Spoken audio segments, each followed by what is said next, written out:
Hello, Captain. We are ready for pushback.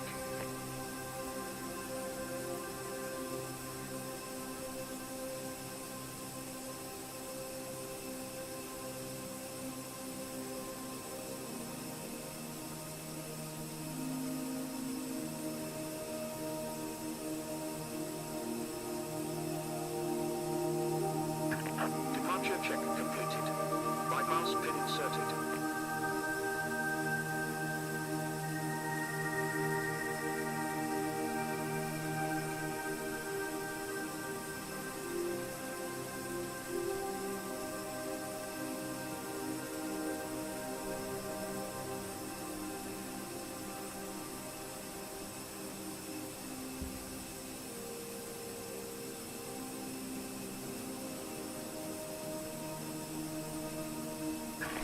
Locking gear.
Good day, everybody, and welcome back to Paro in Bhutan. We're up in the mountains here. If you remember last week, it was quite the interesting non-arrival. I had to actually do it offline to get in here. Very difficult. Apparently there's only a handful of pilots in the world that are able to fly in here and certified to do so. But today we are leaving. We're going to be heading south down towards Myanmar and Yangon. And it's about a 2-hour flight roughly. Let me just check. 2-hour flight, 2.5 hours gate to gate roughly. And we're going to be heading southwards down to the coast. So flying with us today is Kevin, and we're in the A320 CEO, the 214 model, and Kevin's in the 310-300, flying in the Cathay Pacific colors. So let's hop on board and we can start getting the aircraft all set up and ready to go.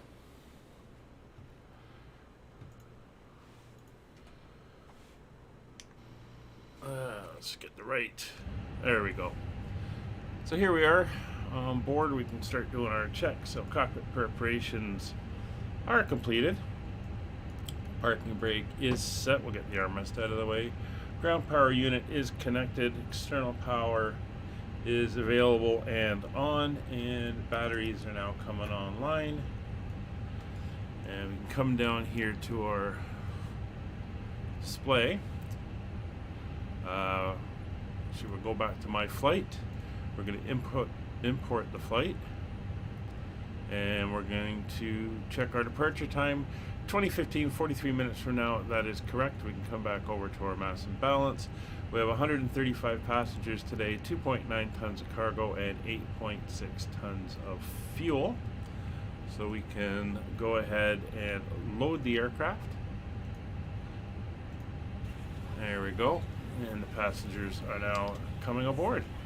We have the stairs down front and back, so loading should be done fairly quickly. So we're going to pop up to our overhead. We're going to come over to our nav, get nav 1, 2, and 3 up and aligning.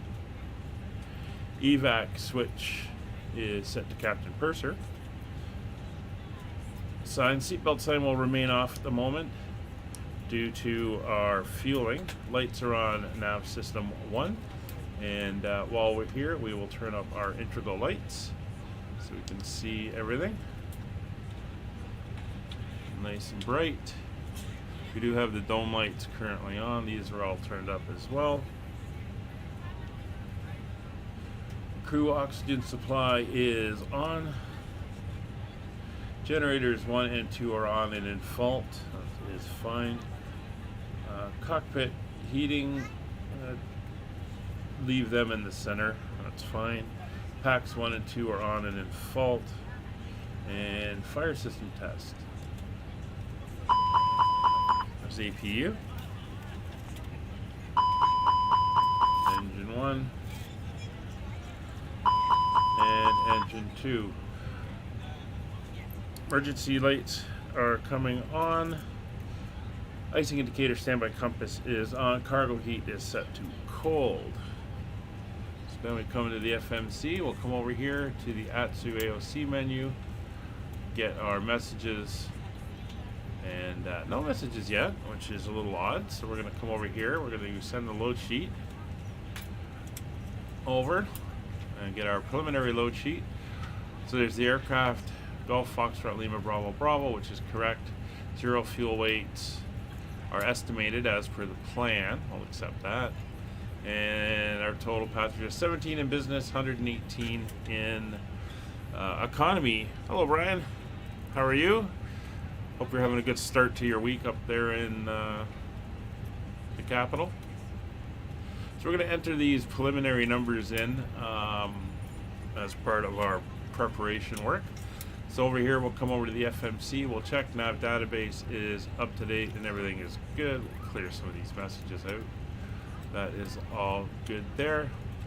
We're going to initialize and request our flight plan.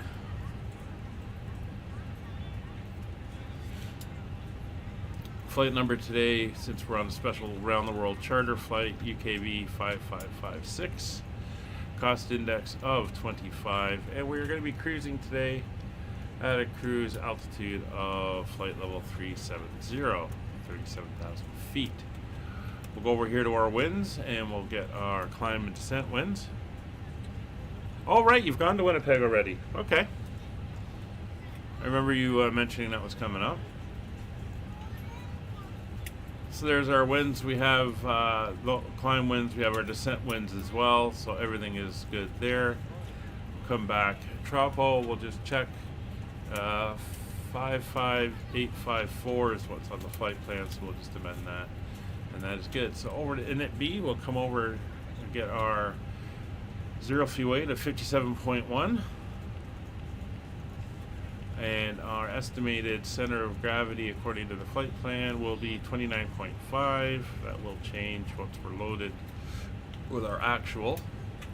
Block fuel for today is 8.2. And we'll enter that in there. And it can start doing all its calculations and all that stuff.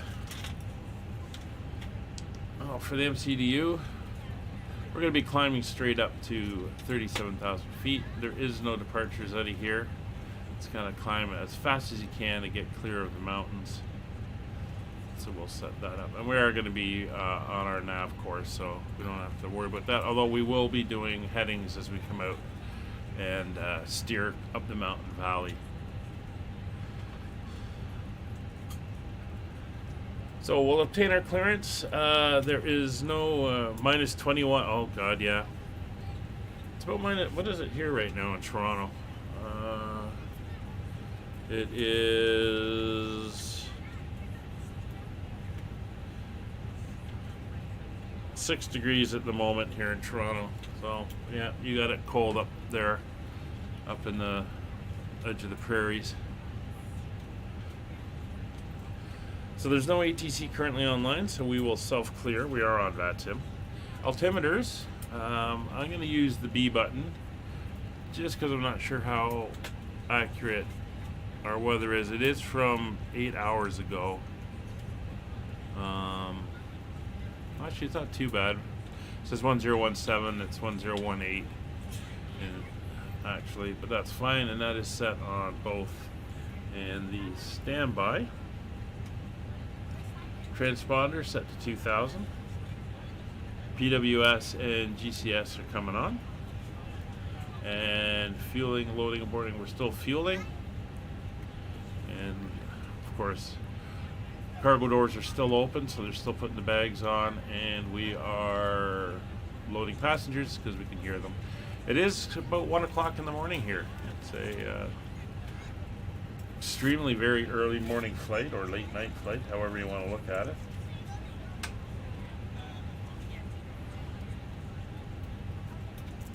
Everyone's getting on board. There's Kevin over there in his A310. He's a little bit bigger than we are, a little bit heavier. It'll be interesting to see how he gets out of here.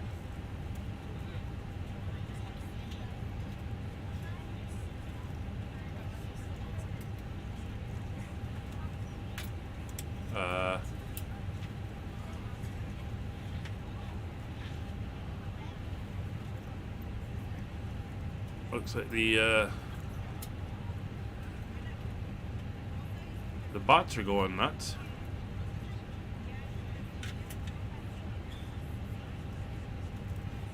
I didn't even see that message come up, and all the bots are yelling at him. I haven't disabled Nightbot. I've turned off all the commands and everything, but it looks like you still pick them up on the spam warnings, which is interesting. I may go in and turn those off as well at some point. But at least I got them to stop with the commands and all that stuff from duplicating those.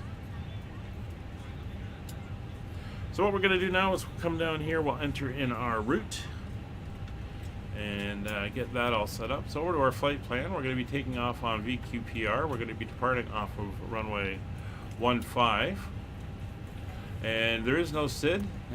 Like I said, it's avoid the mountains. And then our first waypoint is the TACT waypoint. So we're going to be visually flying out of the mountains, which is not too bad a thing because we can see, and it's not too cloudy or anything here today. So we'll be doing that. Probably not something we should be doing, but that's okay. Our arrival, given the winds and the weather down at the far end, is going to be the RNAV for runway 03.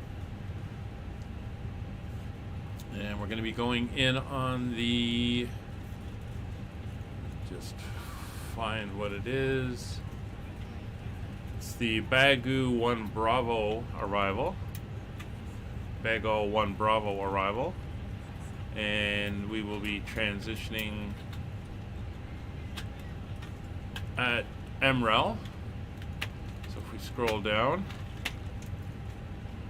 there's Gonzas. We should go to MREL, and then Y222 is the initial approach fix. Then we slow down, and around Lungo is where we start our descent down.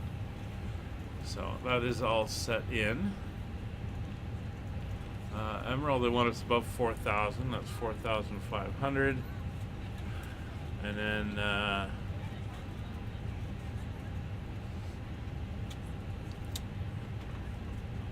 sure the distance. It's 5 miles.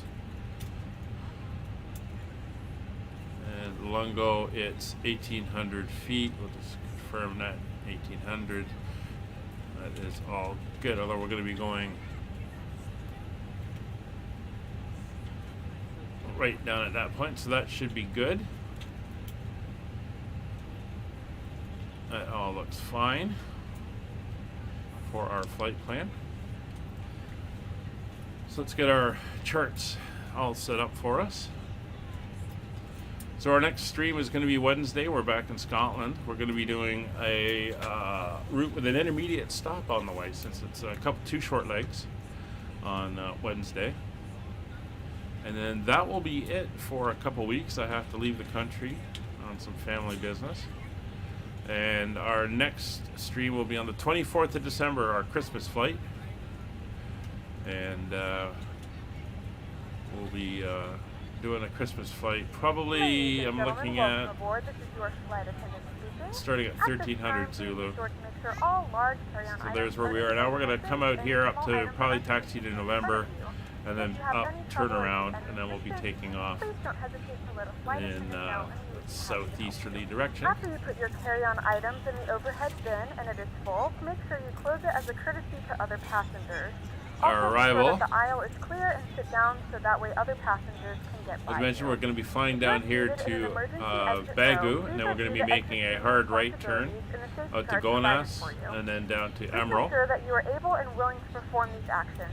If you're not, please let a flight attendant know so that way you can be reseated. You are free to use your portable electronic devices during the boarding process. We ask that larger electronic It'll be devices simple from Emerald. We're going to make a left turn welcome aboard. down here to VYYY902. We'll make a left turn again and head in to head down on the RNAV towards the runway.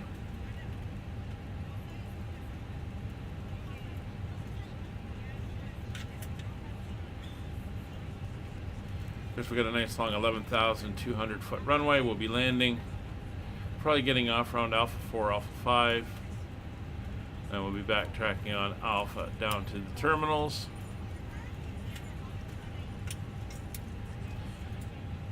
And we'll probably pull in here to Terminal 1 or 2 down here at the bigger gates, and we'll park in there. And that is going to be the plan for today's flight. Our routing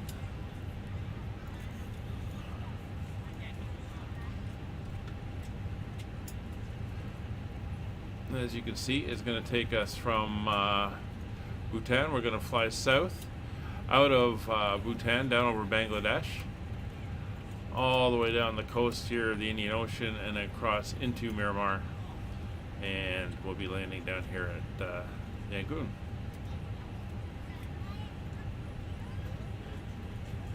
So that is the plan. Let's go back over here.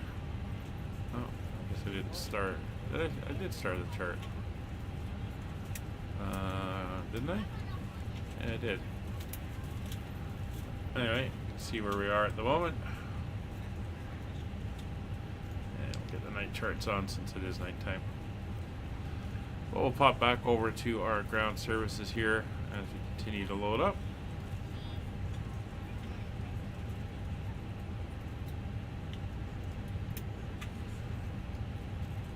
And we are aligned. So that is all looking good.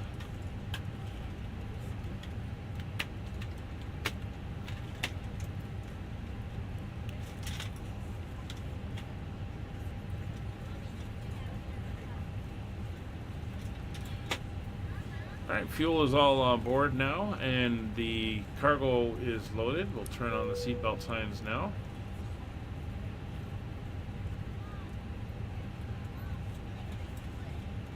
Since fueling is done.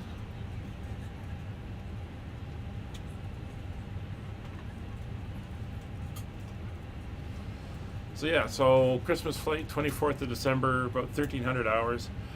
The Zulu will start that, and we'll be flying from Manchester to, I believe it's Manchester.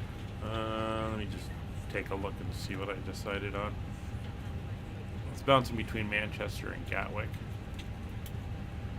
Then we're flying over to, what's the name of that place? Remenevi. And, yeah, we're going out of Manchester over to Christmas Village in Finland, EFRO. That'll be our Christmas flight. It's about a 3-hour flight.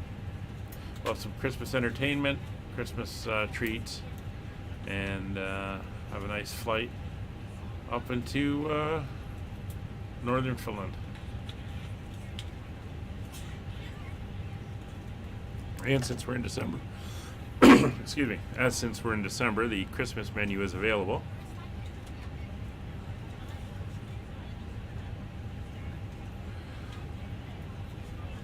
And it's good until the end of the holidays. So probably about the 1st of January. Lots of new items on the menu for the month.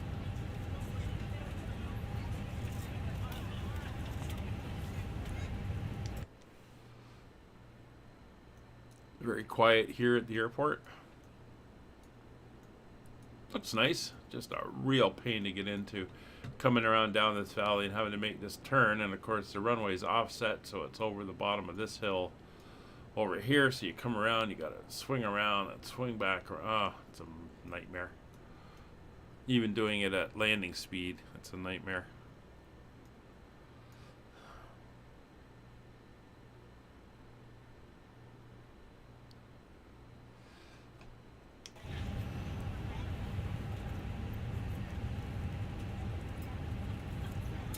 Alright, so we got about, I don't know, what's that? 25 passengers to go. And then we'll be all set to head out.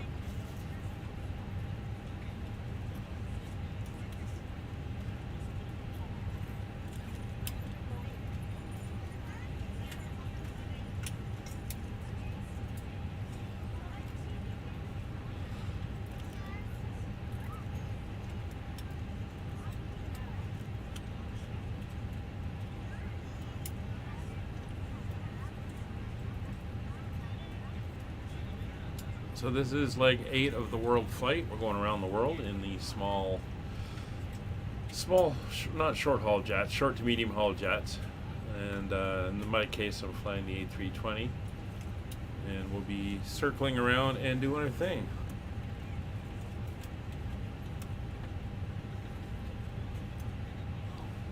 Ah, look at that, I'm getting spam on my my Twitch channel.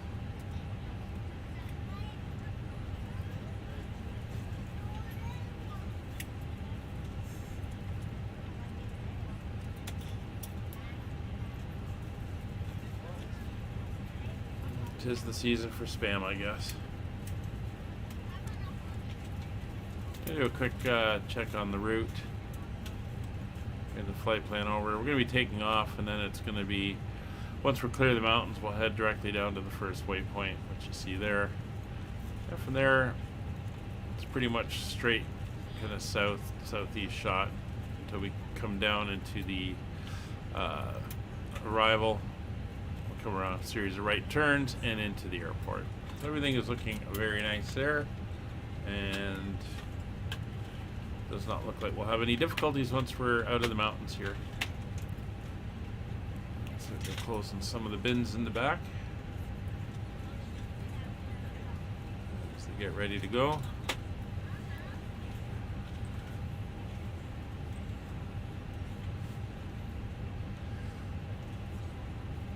Kevin, how you doing over there? Are you about ready? While we are waiting on the final few minutes here, we'll set up our push line. We are going to probably go all the way up to the end. We'll set up for our push. Now this acted up the other day when I did a push. I was testing the 310, nice trial flight with Kevin, and pushed me back and then pulled me forward right into the hangar again. So I'm not sure what was happening there. We're all ready to go there. So it was a little annoying. We'll see how the push does on today's. So we got 4 more people to come on board. Just coming out now to the stairs.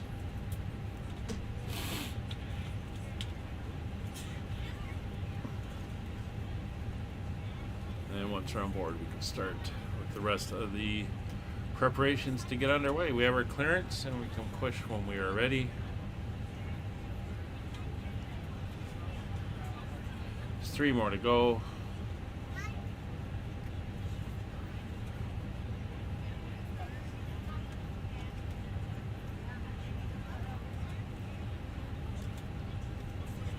We're ahead of schedule. We have 25 minutes until our scheduled departure time, so we're going to be leaving a little bit early.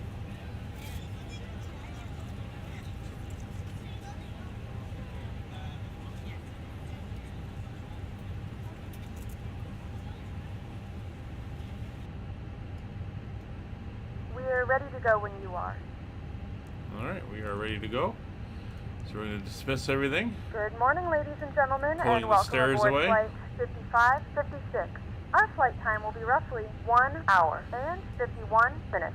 Now that the cabin door is closed, please make sure that all devices are in airplane mode and your large devices are now shut down and stowed. Bring on the Please fasten APU. your seatbelt and make sure that all tray tables and seat backs are in a full upright and locked position for departure. Cabin crew, secure doors for departure. Let's wait for the APU to start.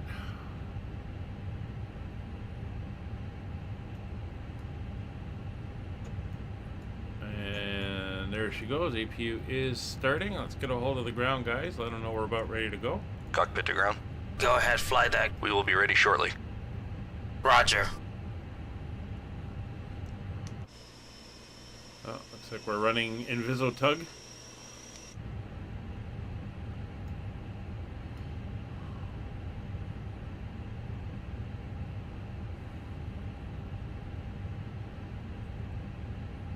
So 55%.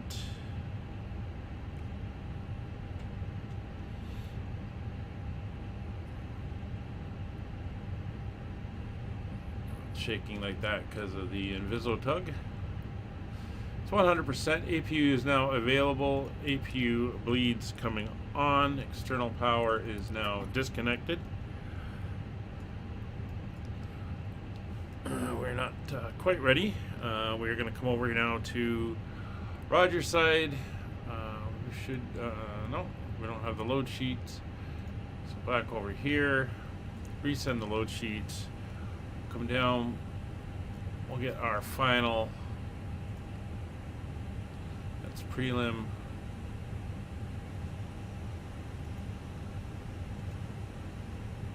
There's our final load sheet. So 0 fuel weight to 57.8.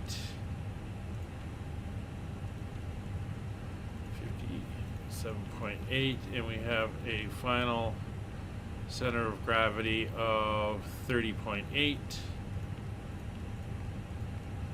We'll enter that in. We can now go to our performance page, back over to here. Departure performance, now that we have our final numbers. VQPR runway 15, it's dry. Flaps, going to be a flaps 2. Forcing toga, anti-ice. Packs will be on, load sheet. There's the current weather. I'm not sure if it's going to get any weather. We can enter it in roughly 150. I think it was said it was gusting around 15. Temperature was 16. I'll make the temperature of 10. Let's go there. And QNH 1018. We'll run the numbers. Toga required, yes, we figured that out. So we're gonna have a 125, 135, 135.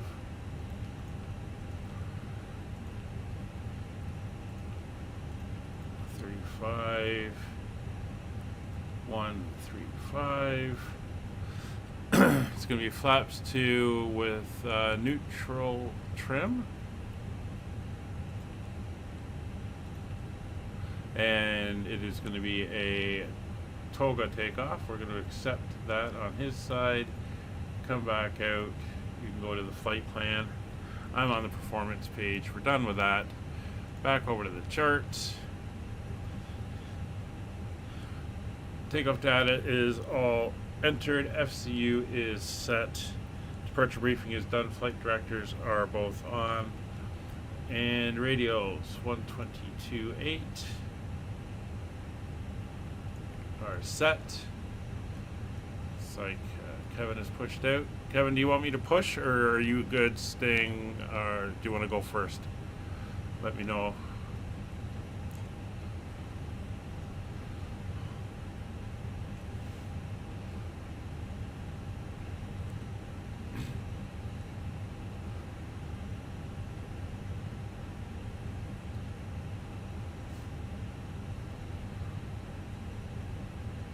Just waiting to hear whether he's about ready to taxi, in which case I'll wait for him, or if he is going to take a few minutes and then I will push back.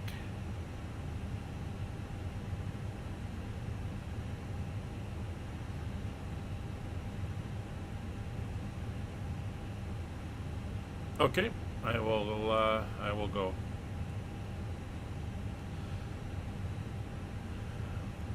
So beacon light coming on, fuel is coming on. Ladies and gentlemen, please direct your attention to the front of the aircraft for a safety Paro area demonstration. traffic, Skyways When your seatbelt light is 5556. on, Push please back make sure and that your start, seatbelt is Paro. fastened low and tight across your lap.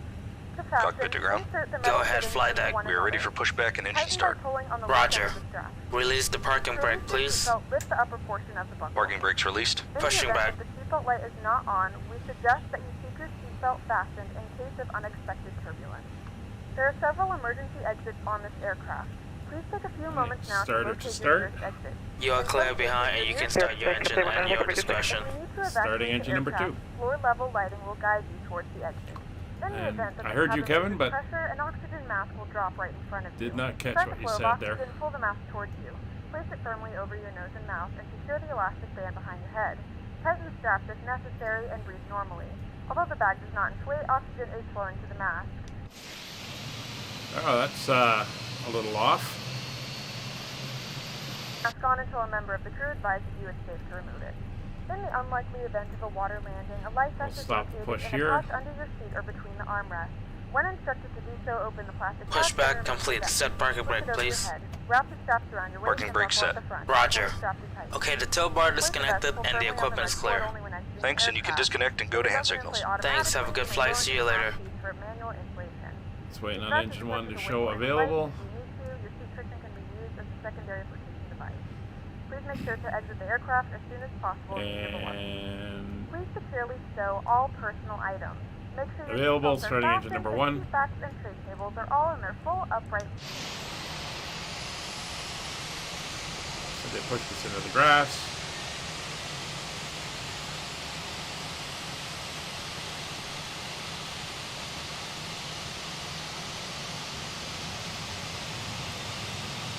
I haven't been able to figure out why that's sometimes accurate and sometimes it like overshoots or undershoots or does something weird.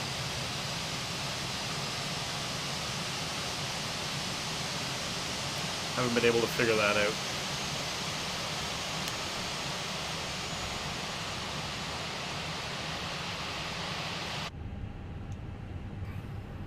All right, spooling up. just waiting for her to come available as she stabilizes.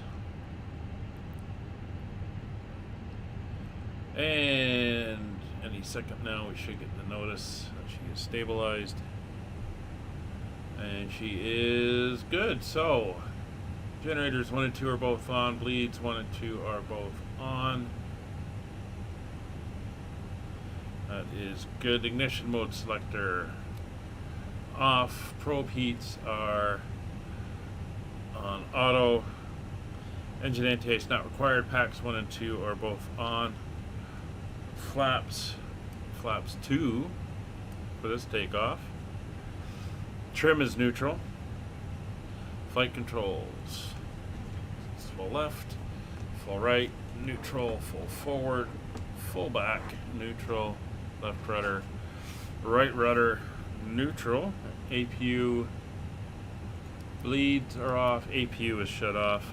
FCP is set. Engine instruments are checked and good. Tiller coming on. Taxi light coming on. Cabin light coming off.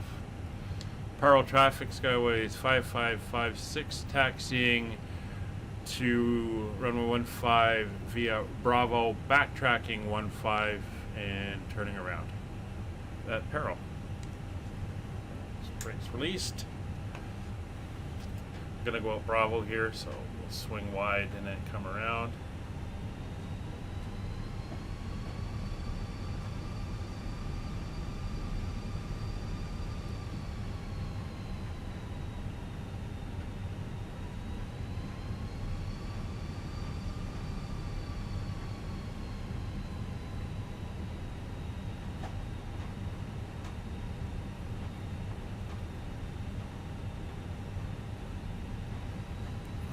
We're about to go out onto Bravo. We will turn on the turn-off lights, those lights, and the strobe lights.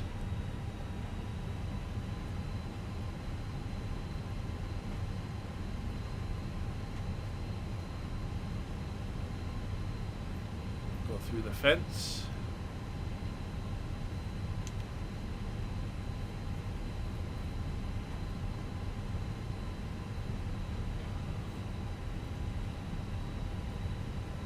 Note the cabin lights will be dimmed for departure and landing. So we do have some If you require visibility additional of the lighting, mountains. there's a reading light on the Shouldn't be panel too above bad.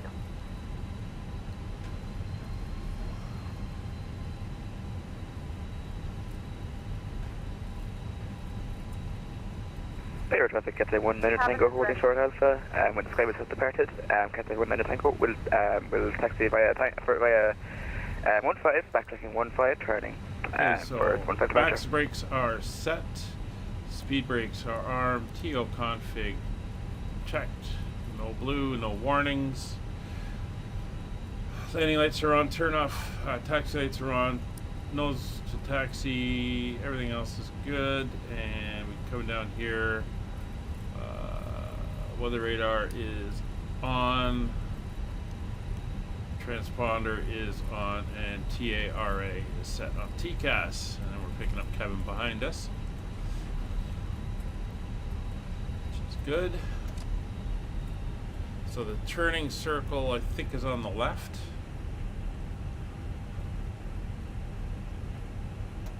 So we're going to try to use the whole runway as much as possible.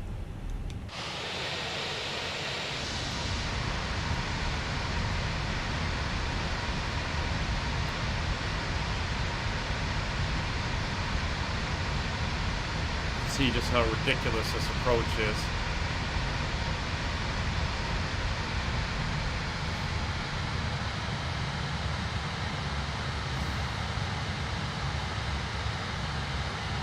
Alright, keeping the nose on the line.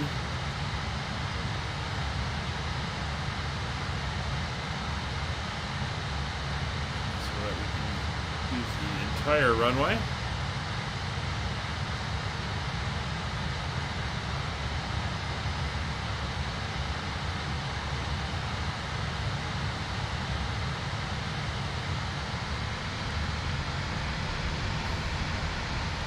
We're going to take off and we're going to make a left turn. We'll be heading leftwards up the valley.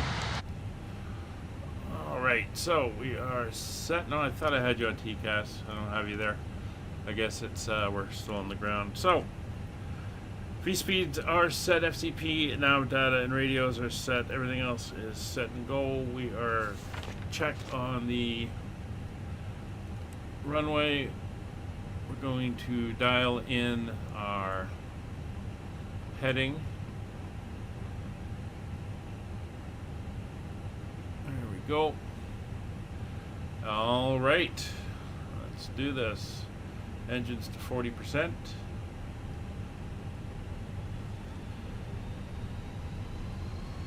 Clock is running.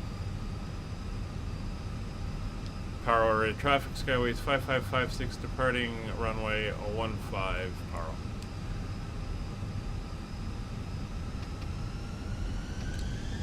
Takeoff power set. Full power reached. Brakes released.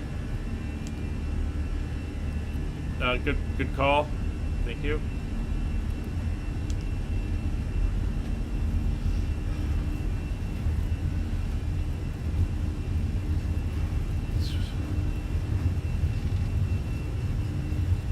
$80 knots.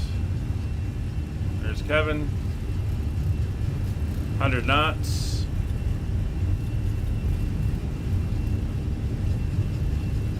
It's V1. End of the runway. Rotate.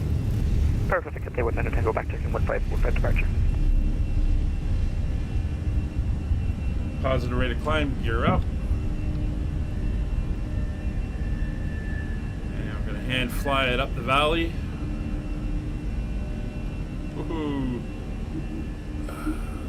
Alright. Keep those flaps out.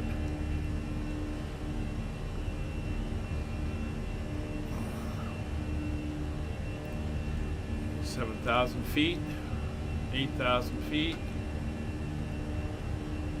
Keep her in the black. That's the center of the valley.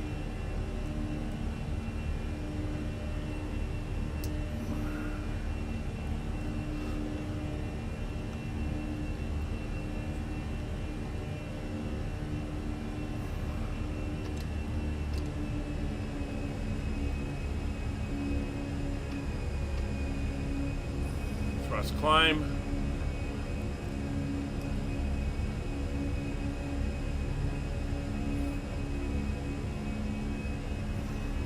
Terrain ahead. Yes, Pull up. I'm aware. Terrain ahead. Pull up. We're going to come around to the Terrain ahead. left. Keep that Terrain climb ahead. going. Terrain ahead. Pull up. Terrain ahead. 10,000 Pull feet. up. Terrain ahead. Pull up. Terrain ahead. Pull up. Terrain ahead. Pull up. We're fine. Terrain ahead. Pull up. Terrain ahead. Pull up. Terrain ahead. Pull up. We're going to be making a right turn in a second. Terrain ahead. Pull up. Carrying on down Terrain this ahead. Pull up. dark space here. Terrain ahead. Pull up. Terrain ahead. Pull up. Terrain ahead. Pull up. Keep our gentle curve going. Come around the mountain. Terrain ahead. Pull up. Terrain ahead. Terrain ahead.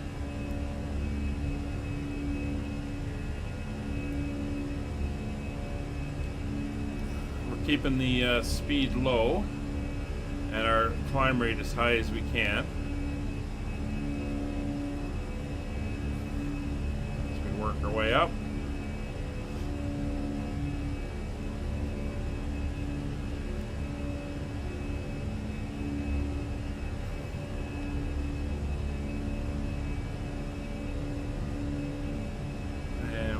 autopilot on. 0 traffic, Cathay 19 Tango, rolling 1 over 15. We're letting her accelerate.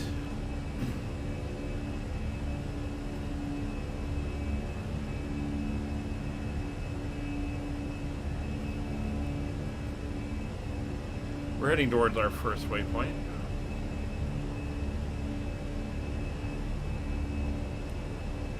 First notch of flaps coming up.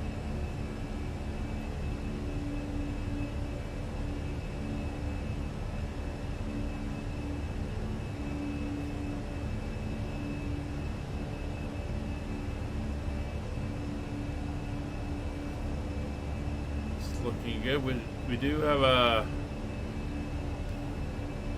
I mean, we're still below minimum safe altitude here, which is why we're flying the valley.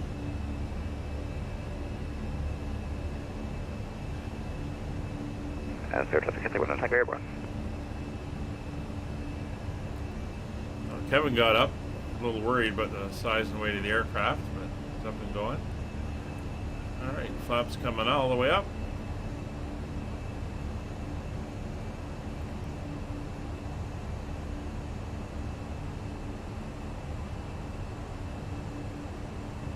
Speed's increasing. We'll disarm the ground spoilers.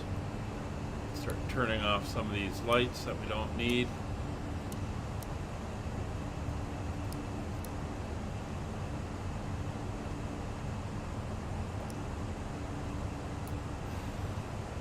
See the edge of the mountain range coming up.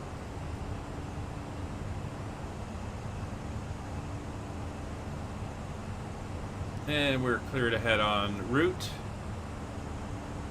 So we're going to go direct to attack it, insert, and we'll head to our first waypoint. And we're en route.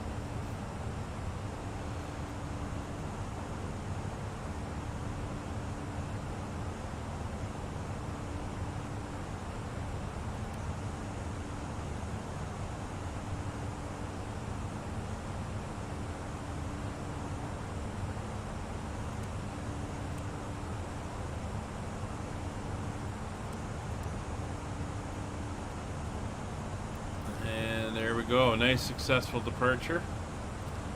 Speed's coming up. We're climbing out nicely. A little bit bumpy over the hills. Ladies and gentlemen, we have now passed 10,000 feet. You may now turn on your larger portable electronic devices. This is also a reminder to please keep your seatbelt fastened while you're seated and do not congregate in the galleys or near the lavatory. This aircraft is equipped with onboard Wi-Fi. If you wish to connect to the Wi-Fi, you will be required to pay a small fee. We do offer complimentary in-flight TV thanks to our partners. Connect to the Wi-Fi to find out more information. Beautiful view of the mountains here as we come out of the edge of the range. 16,000 feet coming up.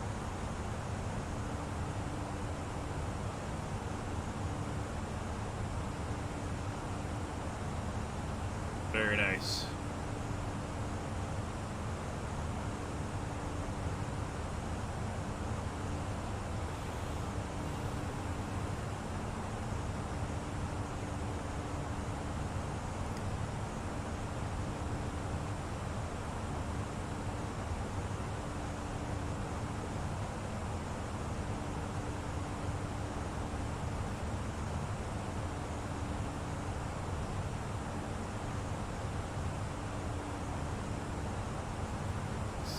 We got enough moonlight here to look back. Here's where we were, up in the mountains.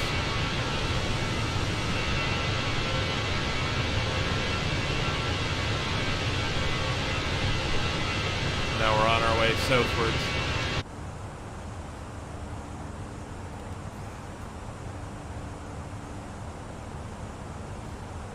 How's your climb out going, Kevin?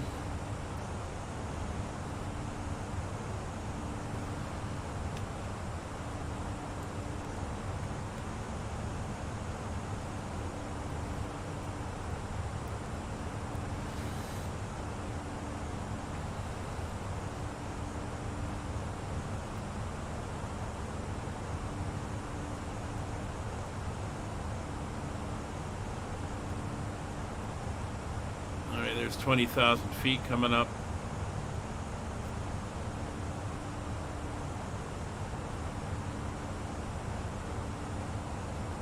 As soon as we hit 20,000, we'll get ourselves settled in. Get the in-flight entertainment up and running.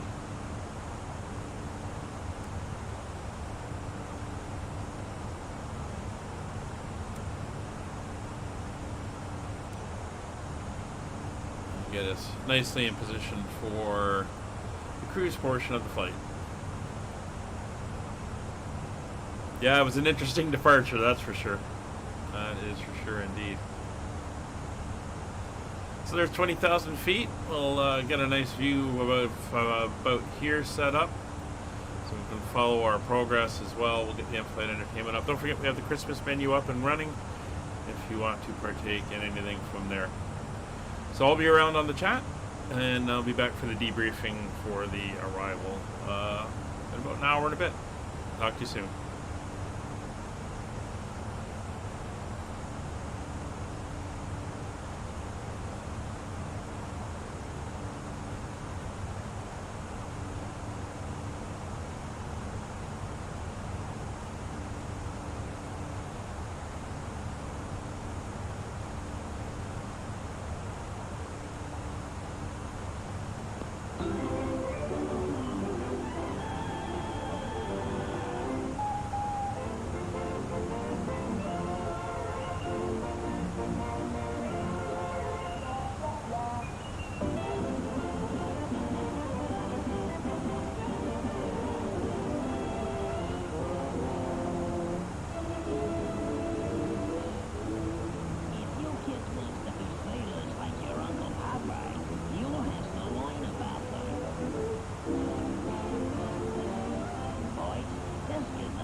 quiet.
Soledad Flats, Nevada.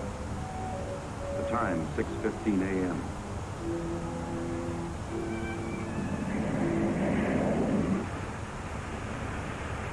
The climax of arduous planning. Operation A-bomb test underway. Detonation minus 2 minutes. Military personnel, from buck private to top-ranking brass. Men from research and news services move into position. The bomb-carrying plane makes its initial run. Radar with eyes that never sleep. Special equipment go into operation. All orders are carried out with split-second precision. Warning is given to all commercial aircraft to stay out of the test area. Detonation minus 70 seconds. Planes take to the air, carrying sensitive instruments and nuclear scientists, ready to record the radioactivity from the closest possible vantage point. Detonation minus 40 seconds. The bomb-carrying plane nears the target. Tension mounts as all members of the flight crew anticipate the task to pinpoint the bomb on a tiny circle of Earth below. Now the plane wings its way toward ground zero. Warning signal is sounded. All observers prepare for the blinding flash of the bomb. Detonation minus 20 seconds. Command of the plane is given to the bombardier. Ground zero dead ahead. The key man now goes into action. Bomb bay doors open. Detonation minus 10 seconds. 9, 8, 7, 6, 5, 4, 3, 2, 1, 0.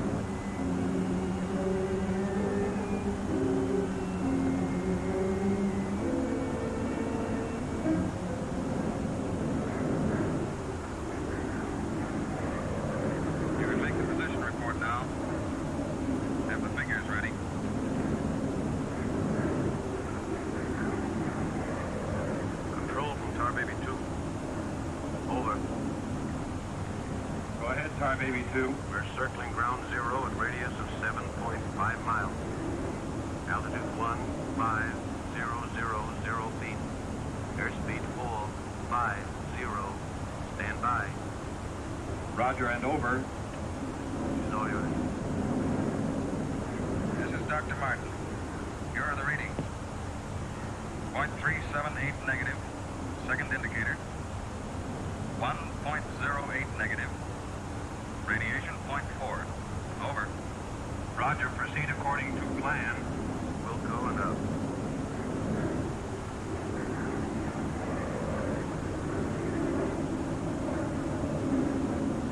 Take her in closer. Okay, Dr. Watson.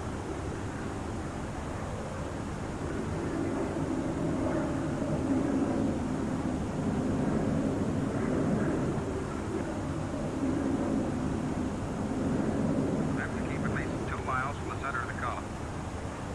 Radiation was too strong. What's that thing shining below? Looks like a fireball. Better check.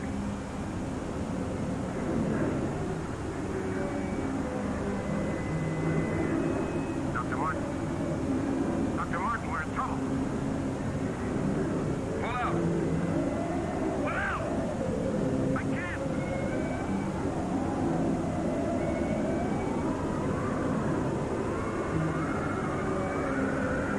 The controls are frozen.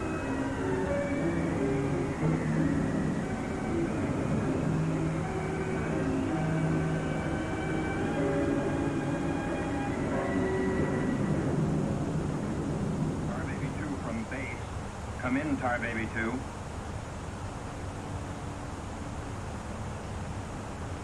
Come in, Tar Baby 2.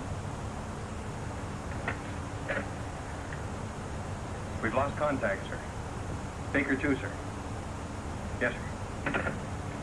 All patrol craft in test area. This is a mayday. Repeat, this is a mayday. Proceed to segment Baker 17. Search for Tar Baby 2.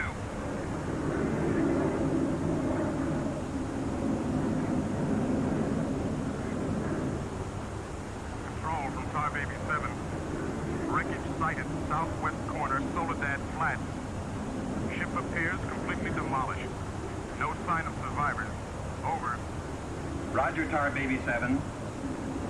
Circle wreckage at 1000 feet until arrival of helicopter rescue unit.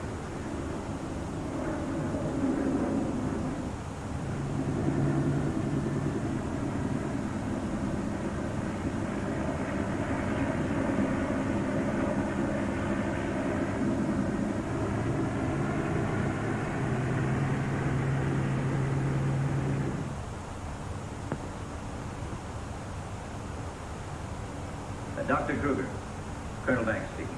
Would you mind coming into my office right away, please? Thank you. As I was saying, our search planes found the wreckage of your husband's plane, Mrs. Martin. A rescue crew was sent out, but... But they must have reached the wreckage hours ago. Why can't they find it? I honestly don't know, Mrs. Martin. Yes, come in. Ellen. Kurt. Colonel Banks. Isn't there any hope? I'm afraid not, Mrs. Martin. They found the pilot dead in the wreckage.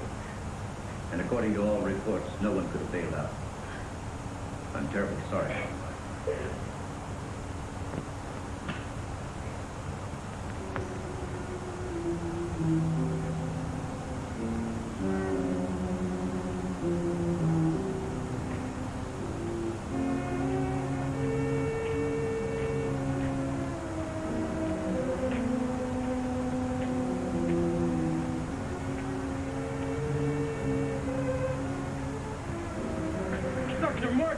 Dr. Martin, are you all right?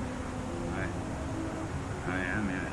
It's Dr. Martin. In a few moments, we'll be starting our in-flight service. We will be serving complimentary drinks and snacks. Please look in the feedback for our list of complimentary and premium drinks. Premium drinks are available for a small charge. Please note that we only accept credit cards. All right, you get up now.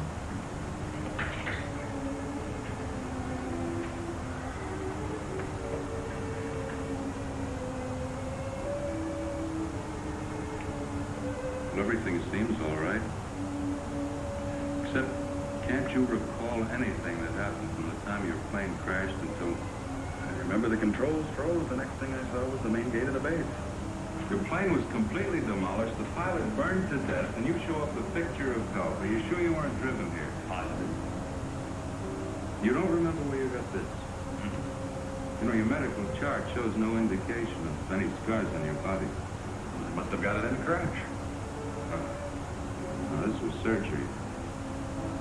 A very skillful incision. I've never had an operation. Well, that's what I don't understand.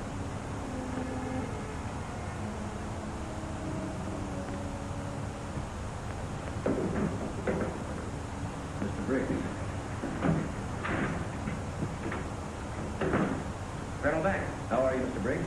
Fine, how are you? Fine. I see the FBI doesn't waste much time. Well, not if we can help it, Colonel.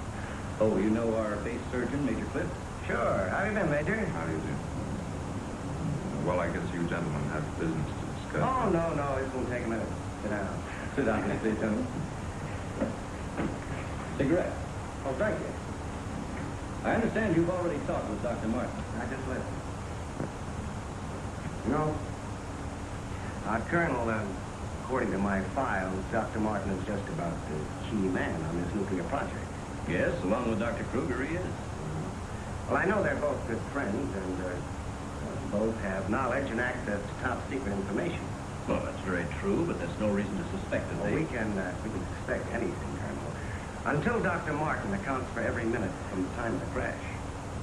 The shock must have caused a mental block. His mind doesn't want to remember the details. The origin of the scar on his chest, how he got back to the base under his own power. Did you ever stop to think that perhaps this Dr. Martin isn't really the Dr. Martin? What are you getting at? What I mean is that this man could be an imposter.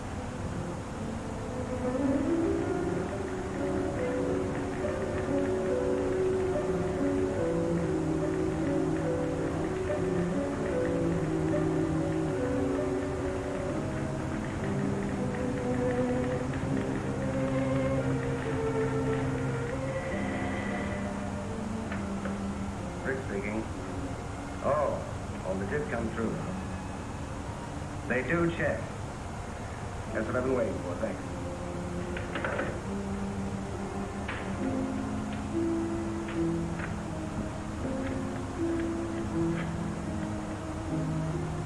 Get me Colonel Banks in the base. No, I'll wait. Oh, yes, Mr. Briggs. Any news on the line you were getting on Dr. Martin? Just heard from Washington. Well, I was wrong. This is our man, all right. His prints and description check right down the line. Now, here's what I suggest you do. But you seem in excellent physical condition, yet you're keeping him in the base hospital. Why? Mrs. Martin, you must realize that your husband is engaged in a highly secret work. If this experience had, well, affected his mind...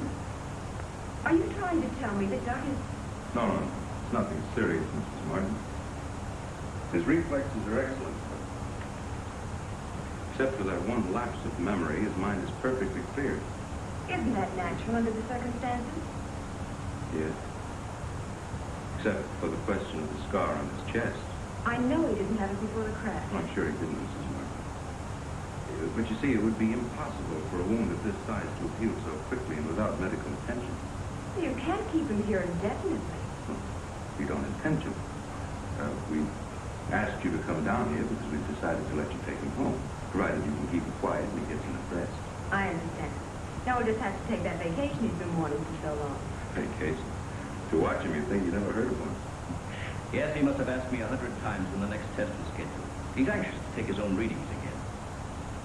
Well, he did have a key part in the planning of these projects. Well, is there anything he should or shouldn't be allowed to do? No. Except, he does need diversion. Anything that won't upset or excite him. I see. Movies, bridge, drives, things like that. Well, you're the doctor now. Just see that he gets plenty of rest. Thank you. Goodbye, Colonel. Goodbye. See you later, Major.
Quadrant operation.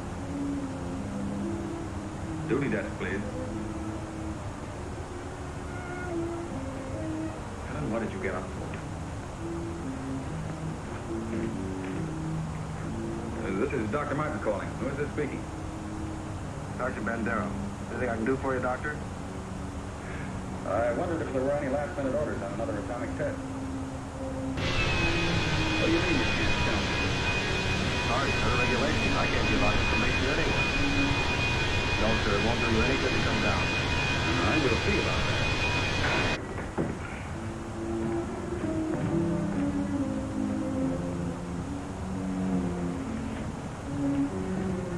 I'm going to get out to the base right away. Alan, don't you agree with me? I've spent months preparing for this series of tests, and no sergeant is going to push me around now. Well, aren't you going to say anything? No. Look, I know they're ready for another test, and I should be there. Can't you understand they don't want you around for your own good? I don't need their sympathy. There's nothing wrong with me. Then why are you acting this way? You're all on edge. If you don't slow down, I don't know what's going to happen. You really believe that, don't you? If you won't take it easy for your own sake, please, do it for mine.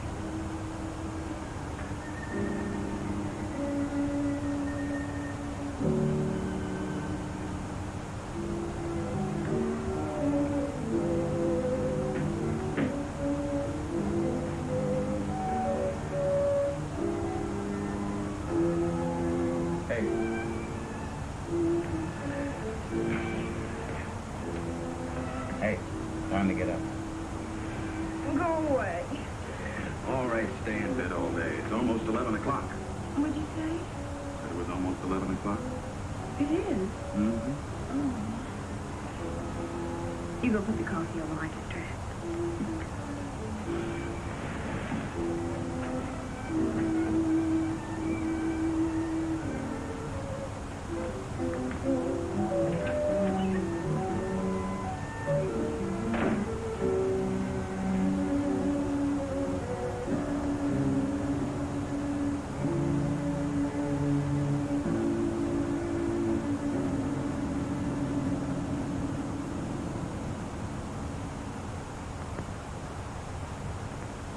I don't care what you say. You had no right to go ahead without me.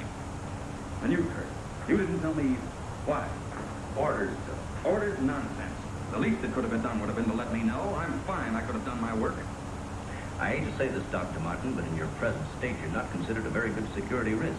Me? Security risk? My present state? What's the matter with me? How long am I to be considered? Only temporarily. Results of the test will be available for your study when you return to work. I am ready, Colonel. To us, you're still a very sick man. My advice to you is to go home and relax, as you were ordered. Relax, relax. And if I don't? Then you'll be confined to the base hospital till you change your mind. Now, what's it gonna be?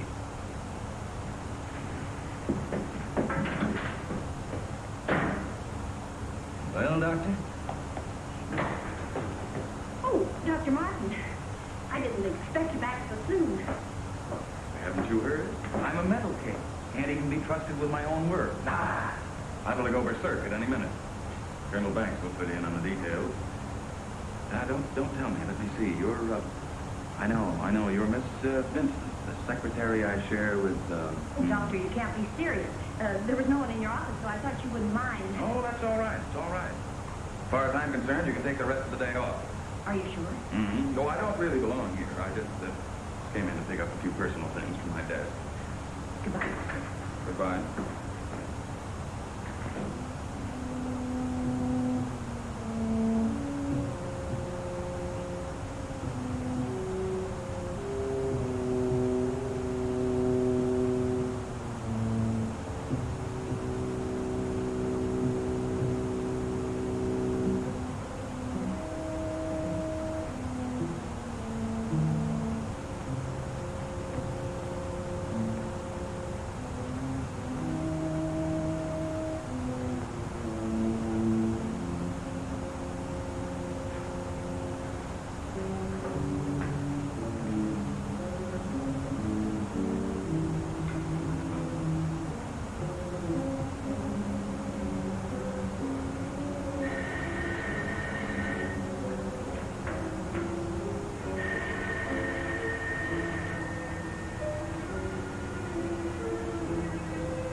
Sergeant Powers. Dr. Kruger? Dr. Kruger? No, he checked out. Yeah, about 20 minutes ago. Okay. Sorry to keep you waiting, Doctor. That's all right. Okay, Doctor. Will you sign out, please? We'll post a couple of men outside of Dr. Kruger's office. Give me Colonel Banks at the Officers Club. Thank you, Doctor. Good night.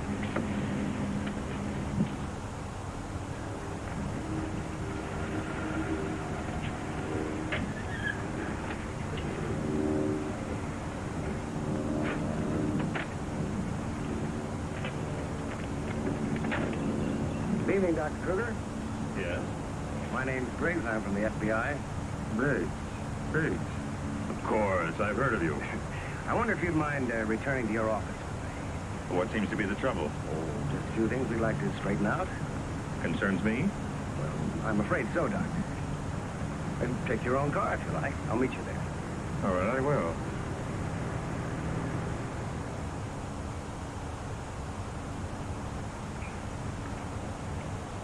The papers seem to be intact. Is this all classified information, Doctor? Of course. You know, according to security regulations, that vault should have been locked before you left. But I'm certain I did lock it. All right, then tell me this. Who besides yourself has access to the combination? Well, the Colonel here and Dr. Martin. Dr. Martin. Huh? He was in the building this afternoon. That's right. We saw him in my office. He left around 4 o'clock on orders. He dismissed the secretary a few minutes later, but he didn't sign out of here until 20 minutes after you left. After I did. Well, there must be some mistake. I personally checked his office just as I was leaving, and he wasn't there. You always do that, Doctor? No, but Dr. Martin has been acting, well, quite strange of late. Yes, he certainly has. Wife telephoned to say that he hadn't come home as usual. I was very much concerned about it. So am I. He still hasn't shown up yet.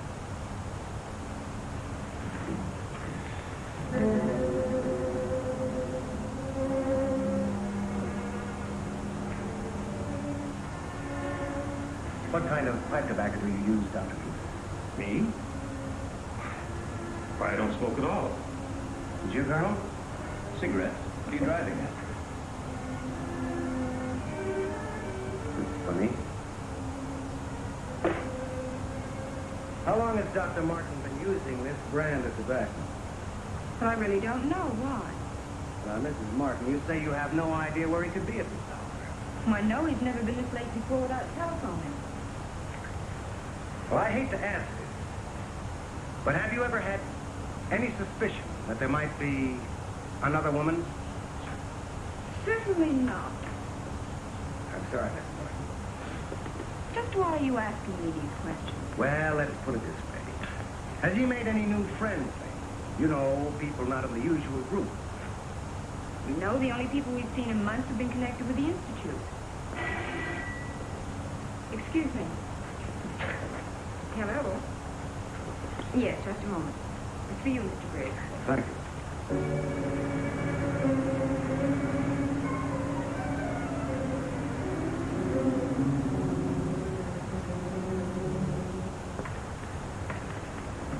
All units in Sector 7, Code 4. Repeating, Code 4. Be on the lookout for two-tone coupe. License number 1W67713. Repeating, all units, Code 4. Missing, Dr. Douglas P. as in Paul Martin.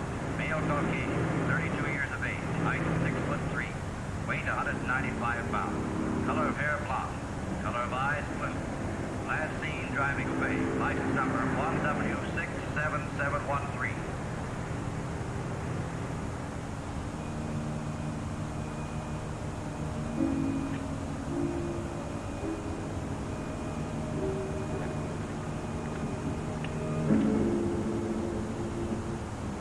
Dr. Martin. What are you doing with this? Any special reason for placing it under this rock?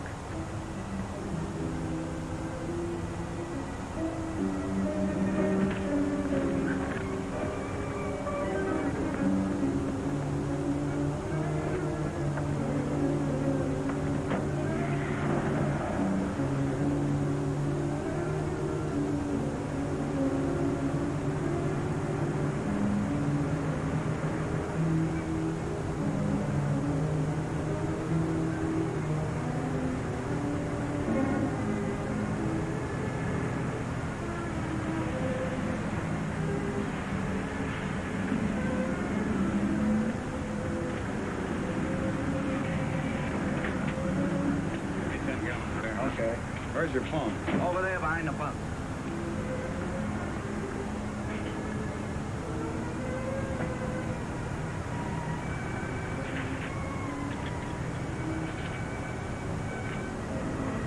Operator, give me Crestview 95359.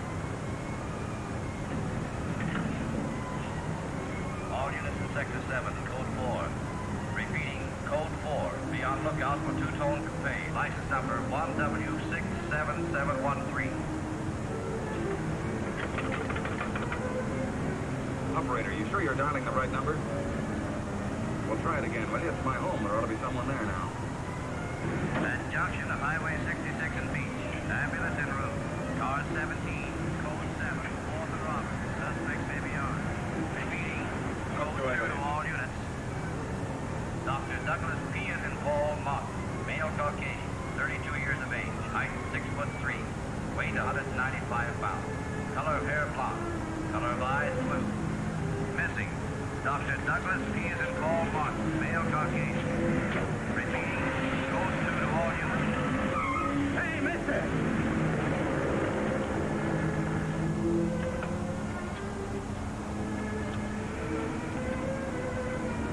Operator, give me the police, quick.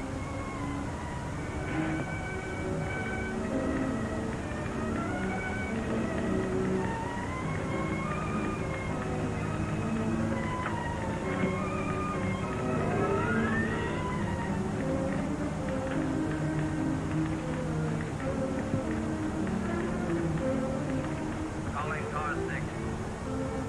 Calling car 6, Code 11. Come in, Briggs. Calling car 6. Calling car 6, Code 11. Code 11, Central calling. Come in, Briggs. Hello, Central. Hello, Central. This is Briggs. This is Briggs. Come in. Subject, Dr. Douglas Martin, last seen en route 61, heading toward North Junction. Stopped at gas station, corner of Ridgewood and Mills Road. Acknowledge. Roger. Briggs out.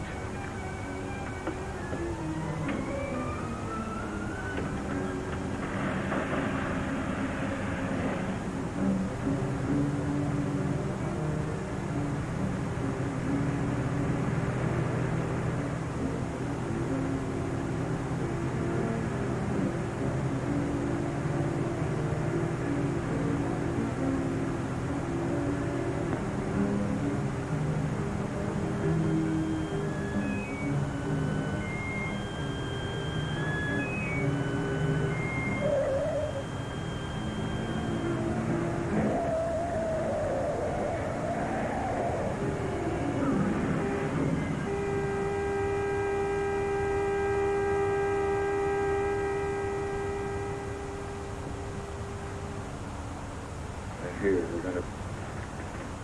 Here. They're here, they're here, they're going to destroy us. He's coming out of it. It's all right, Dr. Martin. You're with Fred. You'll be all right. Now let me go. Let me go. Steady now, steady, Doc. He'll kill everyone. We've got to stop now. Easy, Doug, easy.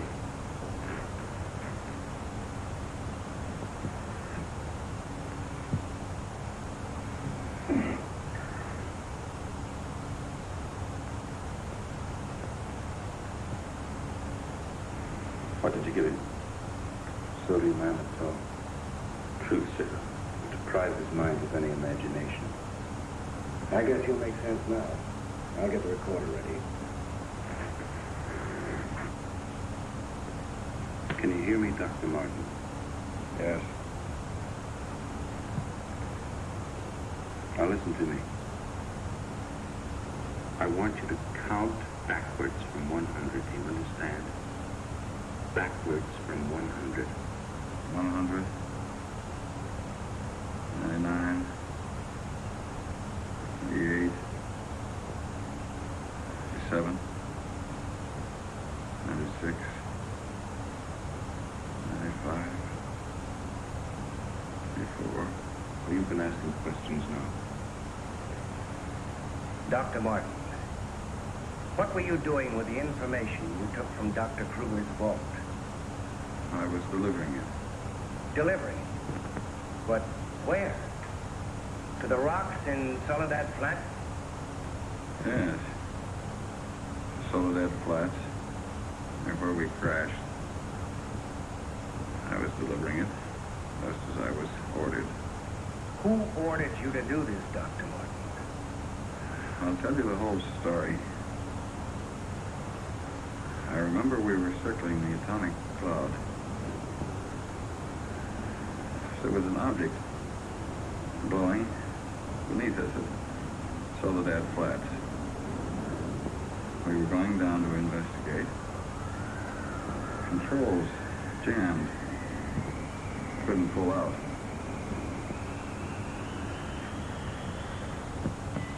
When I regained consciousness, I was on a table.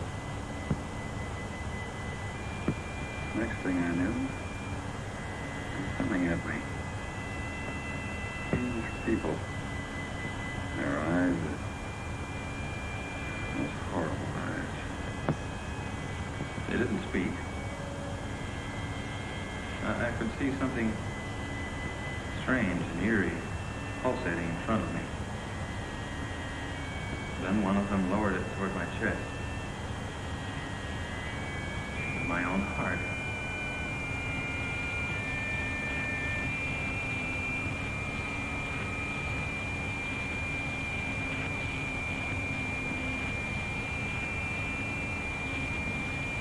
What happened? What is this place? Who are you? What are you doing to me? Can't you speak? Who are you?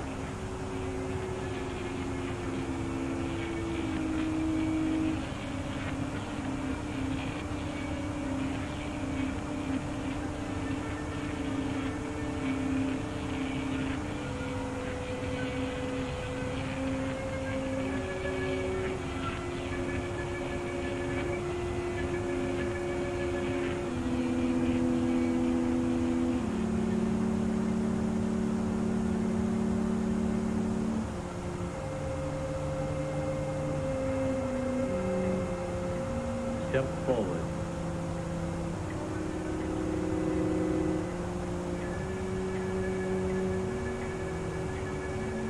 Dr. One, I see you are quite well. You have recovered from your unfortunate accident. Who are you? A scientist, like yourself. Where do you come from? From a planet, yet unknown to you. You know my name. You speak English. We speak every language. Can't expect me to believe that. I'm getting out of here. Stay where you are.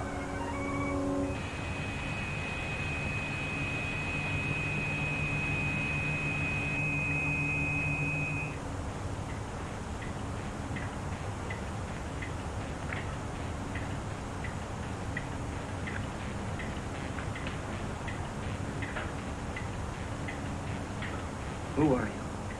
I have already told you that. How did you get here?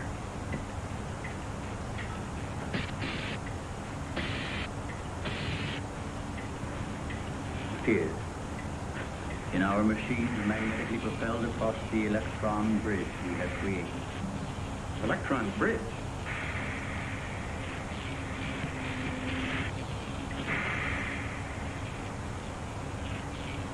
You mean you come and go, just like that? Without anyone ever seeing you? Our ships have been sighted on numerous occasions by your people. Then why haven't we been able to track one down? We have a warning system similar to your primitive radar. Our machines are set to change course at the mere approach of a pursuing object. Let's say I do believe it. Where are we right now? In a cavern within the upper crust of the Earth. How long have you been here? Since the beginning of your experiments in nuclear fission. What have you got to do with that? We are accumulating the energy released with each of your atomic explosions. One moment.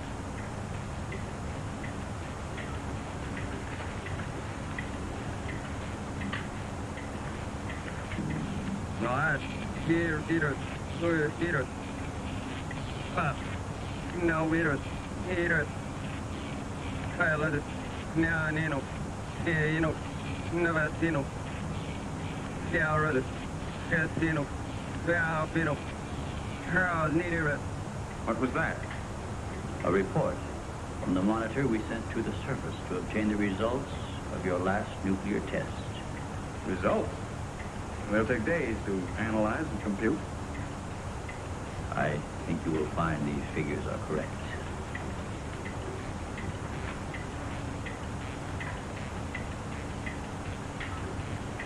Can't believe it. Where is that man? You don't recognize the area? No. He is in the vicinity where you crashed.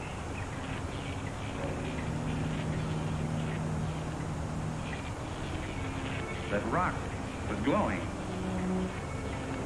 A normal reaction in view of the amount of radiation absorbed. You have a remarkable memory, Doctor, considering the fact that you did not survive the crash. What do you mean? The mechanism of your heart had ceased to function. It was necessary for us to revive it. You were dead. Dead? So that's what they were doing. You didn't even try to help the pilot. Why did you save me?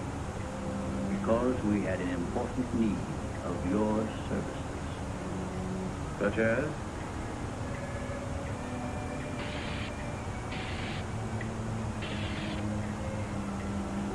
Look this way, Doctor. You will understand.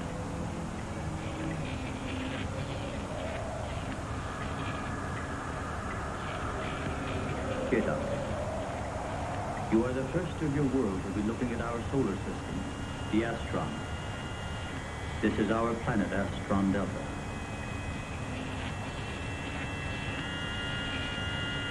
It occupies the fourth position in relation to this, our sun. Yes, go on. During the 23rd time rotation, our sun began to die. So during the succeeding generations, as our planet began to cool, vegetation began to disappear. Our eyes developed to this state to combat the ever-growing darkness. We were forced to migrate. You left your planet? Where? We invaded these neighboring planets. They were nearer to our sun.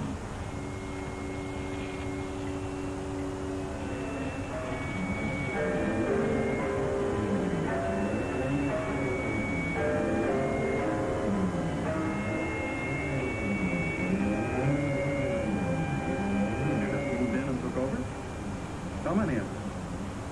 All of us, well over 1 billion. There were feeble attempts to stop us, but we were prepared for such contingencies. And now that our sun is about to completely expire, we must move again in order to survive. Yours is the only planet in this solar system capable of supporting our civilization. You're fantastic. Over 1 billion of you trying to come here to Earth. We have no alternative. We have been putting our plan to work for some time. At the proper moment, the invasion will be launched from our platforms, which are being readied in space. Nothing can stop us.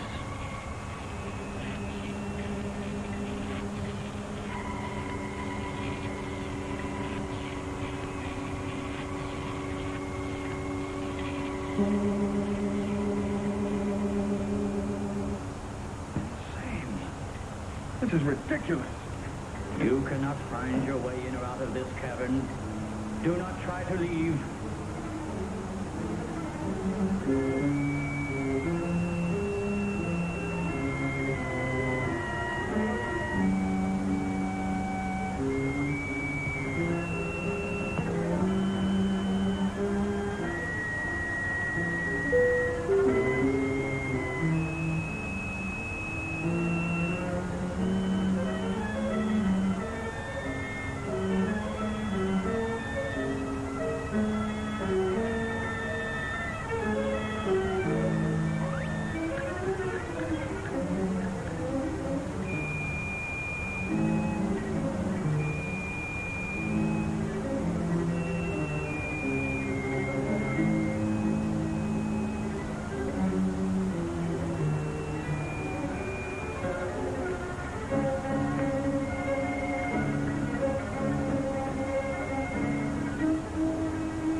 discovered our menagerie.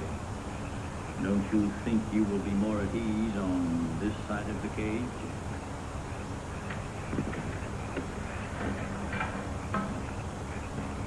It's horrible. What are you doing here? We are breeding our, shall I say, armies. Those carnivorous insects and animals? Look at them. Their growth is due to a change in their genes. With your next nuclear test, these animals will multiply at a rate beyond imagination. When the time comes, we will unleash them. They will spread to every continent and devour every living thing on the surface of the earth. What good will that do you? How could you expect to survive better than we? We have provided for that.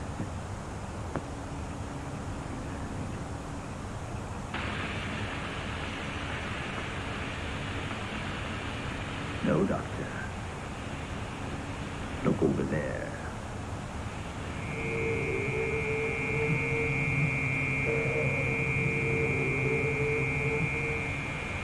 We will use their bodies to fertilize the soil. Vegetation will rise up in abundance. A new era of civilization will begin. Gamma rays? You see, Doctor, we have arranged for everything.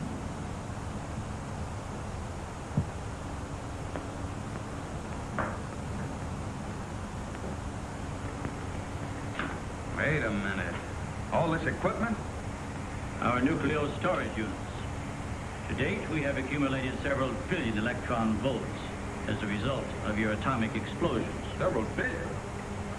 Why, a chain reaction at this point could release enough unstable isotopes to create a new and powerful element.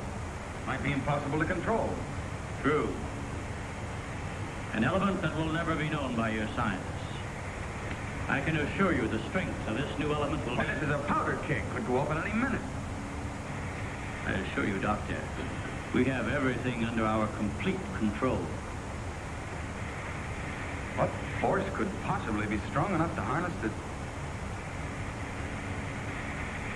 You control your whole operation by electricity. Of course, no generators. That means you're getting your power from somewhere on the surface. It must be passing through here. You have heard enough, Dr. Martin. Step inside. All right. What do you want from me? You will have access to advanced information relative to the time and strength of the forthcoming atomic test. What about it? You will provide us with that information as soon as it is available. I see.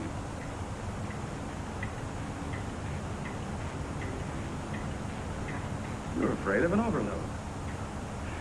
You can't tap enough electricity wherever you get it from to control a strong enough charge. You are a clever man, Doctor. Perhaps too clever. And what makes you think I'll give you any information? It is the only way you can save your own life when the time comes. You will be transported to one of our platforms in space and resettled here when our operation is completed. You're asking me to sabotage the entire world, 3 billion people. They are doomed in any case. Yeah? I guess there's no alternative. I'll have to do as you say. You are lying, Doctor. Your only wish is to betray us. No. I know. Your thoughts have been recorded. Lie detector? Call it what you like. You force me to resort to other methods. I will contact our space station. You are an ongoing subject, Dr. Martin. What? Who are you? I am the Paro. You will listen and obey. No, You will listen to my orders and obey. You will listen and obey. Listen and obey. You will remember nothing you have seen already.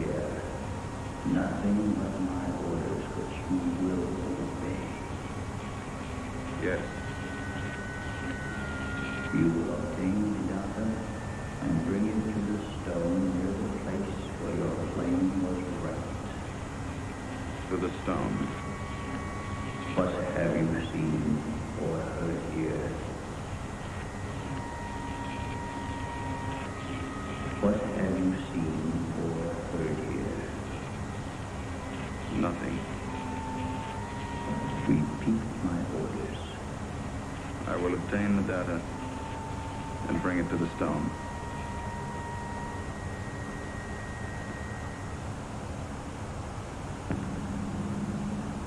Well, that's what I did.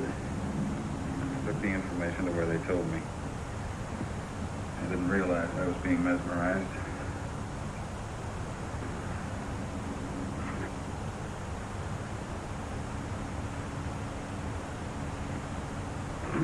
Why doesn't somebody say something? Don't you believe me? Kurt, you understand. These giant animals breeding by the millions, they'll devour everything unless we stop them. Of course, Doug, we will. Colonel, you've got to arrange to set off another bomb tonight. The strongest charge we have. They're beneath the ground with all their equipment. We can blow them to pieces. Now, wait a minute. A strong charge will overload their unit. You don't believe me, Colonel? Major? Kurt? Of course we do. Easy, Doug, easy. You think I'm crazy, all of you. Well, I'm not, do you understand? Everything I said is true. I saw it with my own eyes. Give me a hand, Doug. Now let me go. Let me go. Steady, steady, steady. Take it easy. Take it easy. We'll talk this whole thing over. What do you think? You just rest quietly. That's it.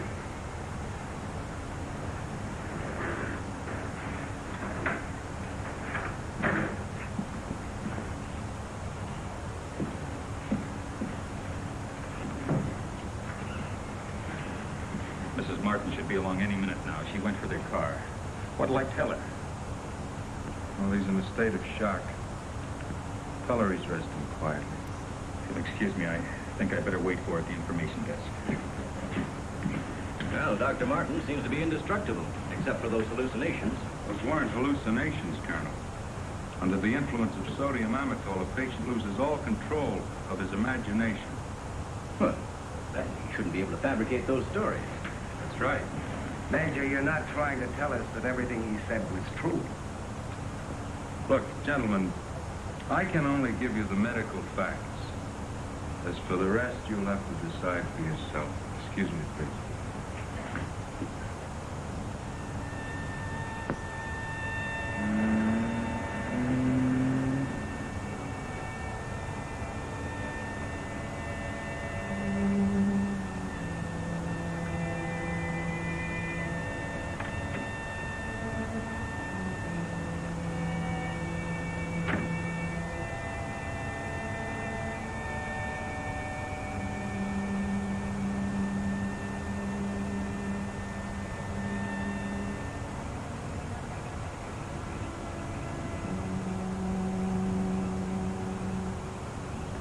Good evening, Dr. Kruger.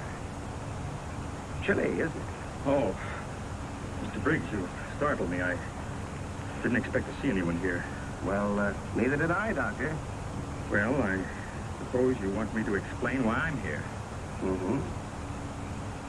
I want to believe, Doug. We've worked together a long time. Anyway, I just had to come out here and check for myself. Check what, Doctor? For an entrance or an exit to the caverns he described.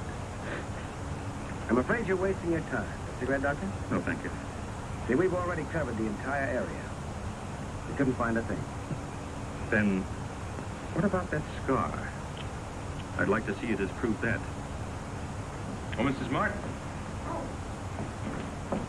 How is he, Doctor? Oh, he's resting fine. I think he'll be all right. How's the car?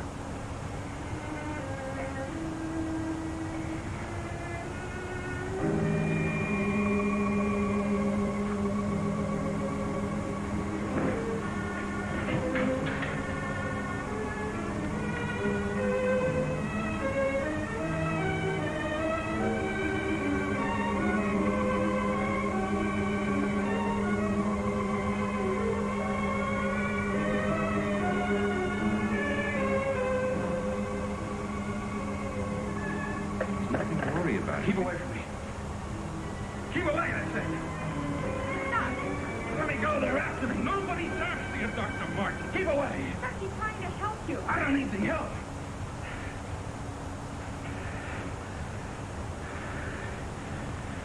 I want to see Kurt right away. Now, you control yourself. And I'll call him just as soon as you get back to your room.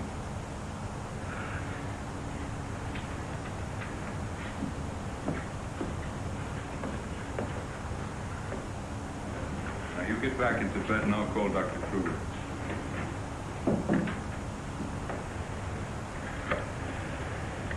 Well, I've got to figure something out before he gets here. Need a pencil, some paper, and a slide rule. I'll see that you get it. Oh, can I have Dr. Kruger, please?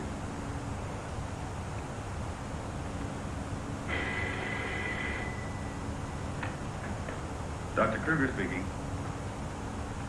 Oh, yes, Major. How is he? All right, I'll be over in a few minutes.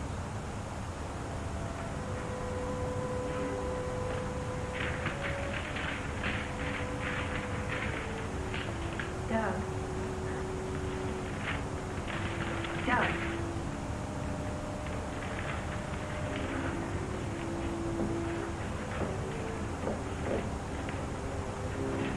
Doug.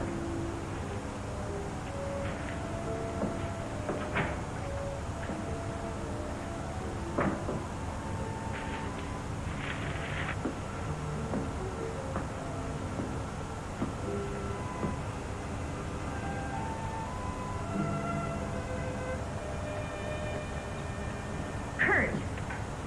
Ellen, I got here as soon as I could. Is there anything wrong? He's much better. Imagine he's even started working. He has a paper and a slide rule. It's interesting. Wonder what he's up to.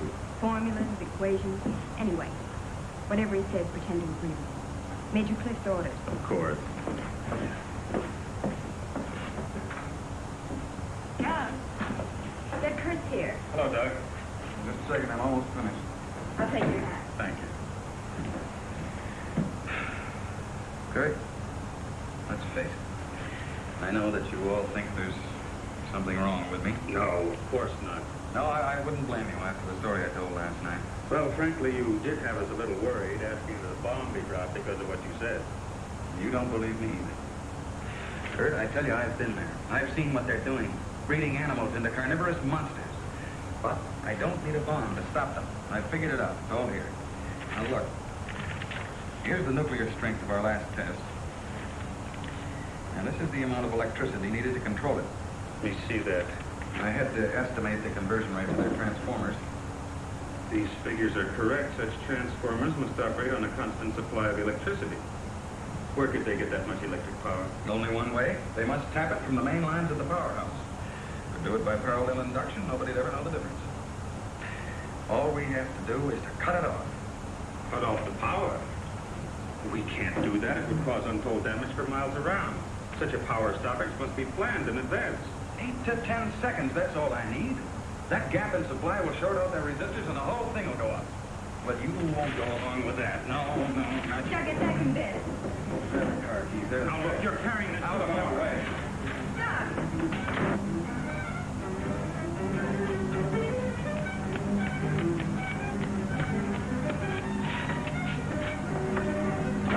Please call the main gate and try to stop Dr. Martin.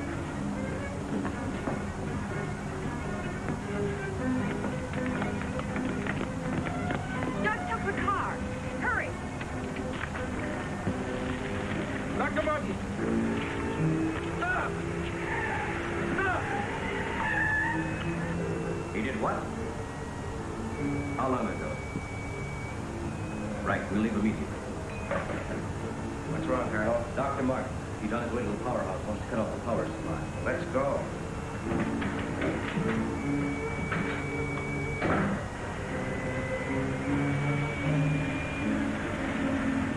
I couldn't stop him, Doctor. He went that way.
Okay, you run up the stairs. I'll look here.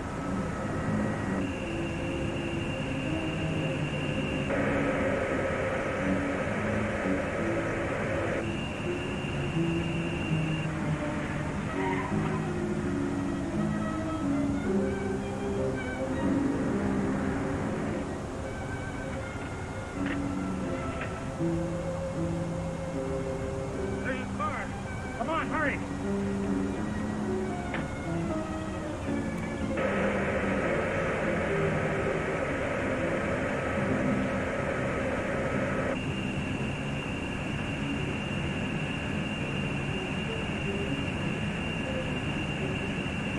He isn't back there. Let's go.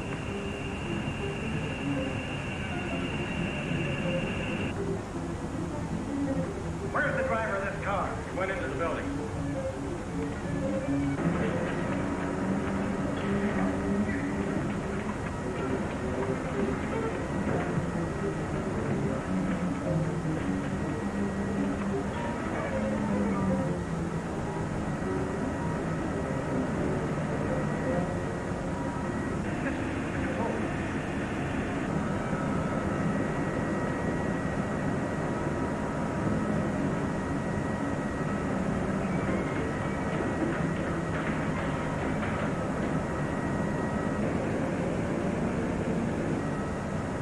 We gotta take the stairs.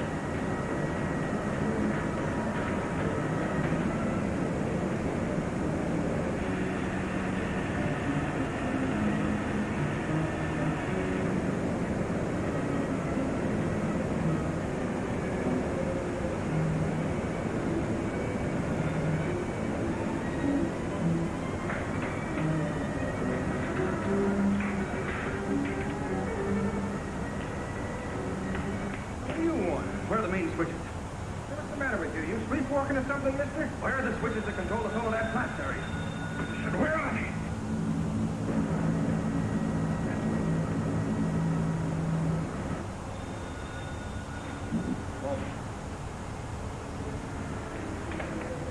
Throttle. Yeah.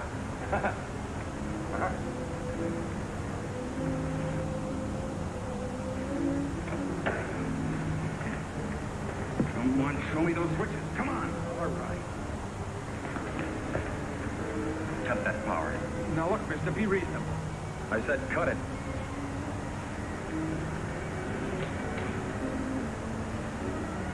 Now the next one.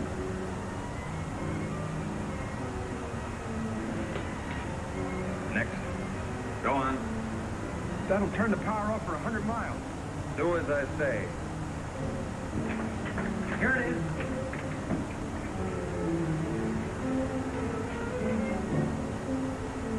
Stay where you are. Put down that gun, Dr. Mutt. I'm warning you, Colonel. Come any closer and I'll kill him. Now the next one. What's this one? That's the master switch. Cut it. Doug, please, don't. I said cut it. Get back or I'll kill him. Go on, get back. Go on, get back. Do as he says.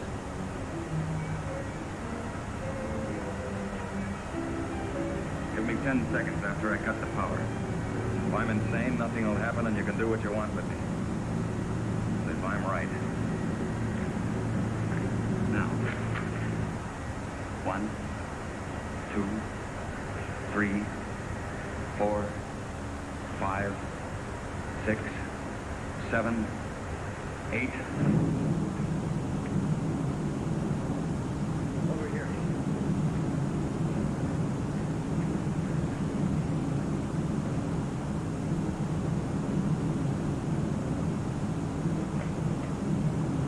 Over that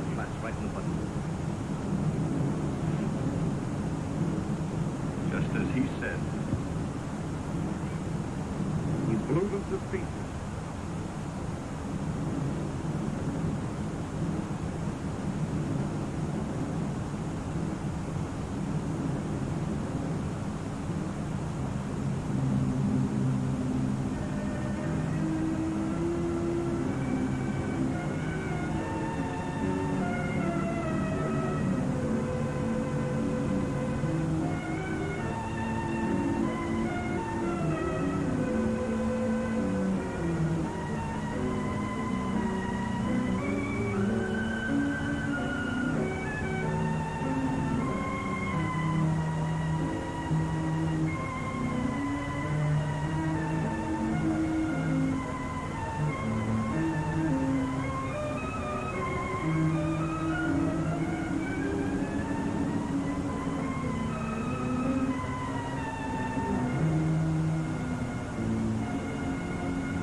So that's going to do it for the in-flight entertainment.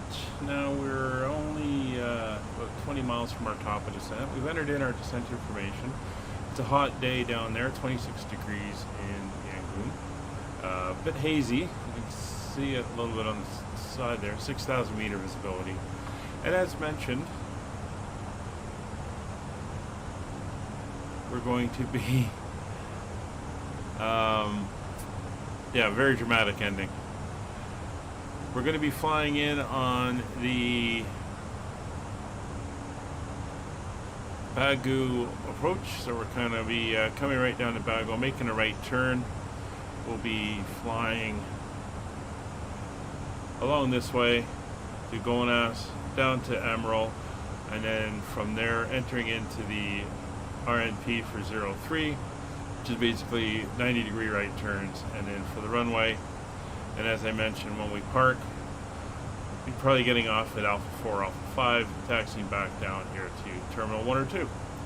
That is the plan. I'm going to bring up this chart for now, for when we get there.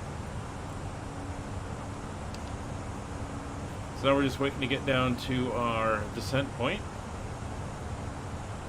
and we can start down. It is going to be an RNAV, so landing systems are not required. It's looking good. It's, how did this screen say there? It's 4:05 local. So we're getting close to getting, when we land, getting some daylight landings coming in, and then we'll be flying again in daylight shortly as we work our way around the world.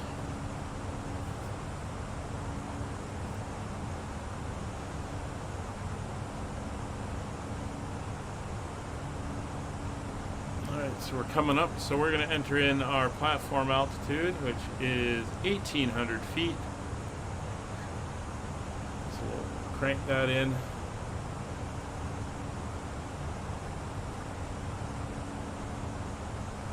And there we go, 1,800 feet is set, and we will start to head down on our descent. And we're going to be playing a little bit of catch up to grab the path, since it was a few seconds late getting that started. To assist with customs at our destination, flight attendants will begin handing out forms momentarily. Please review and complete these forms and keep them with you for presentation upon arrival.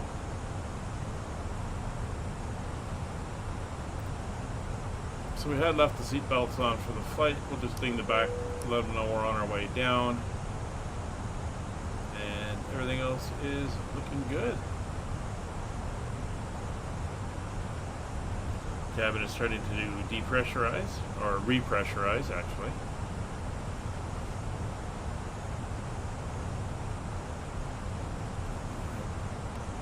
Back to our descent path. So we'll shallow our descent.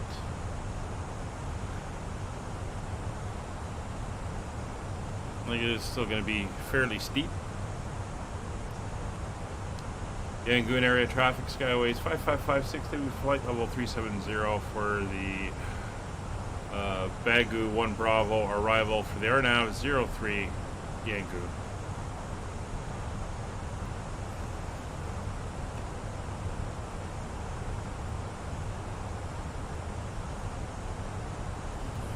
Looks like the town over there. It's a little bit of a couple little villages and then the main town over that way.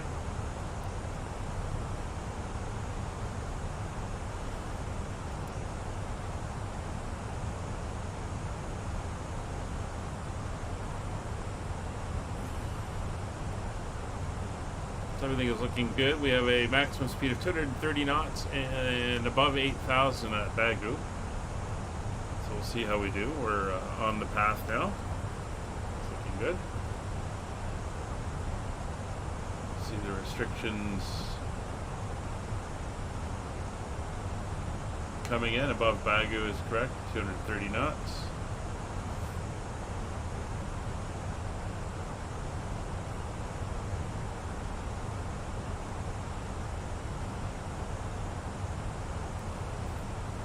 We're not doing too bad. 1 hour 33 minutes so far since takeoff. The flight plan had us scheduled for 1 hour 51 minutes, so we're not going to be too bad. Within a few minutes of our scheduled flight time.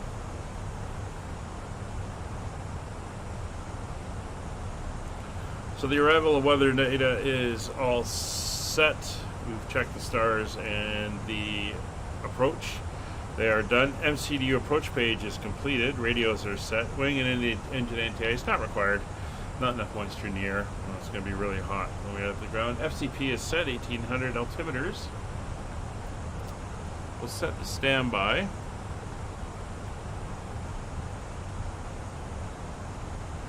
To 1010.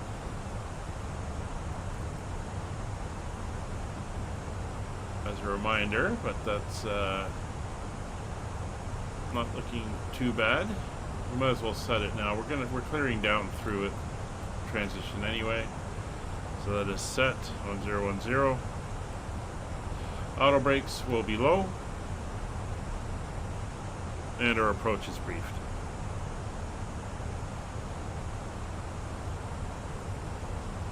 And now we're heading down to 10,000 feet.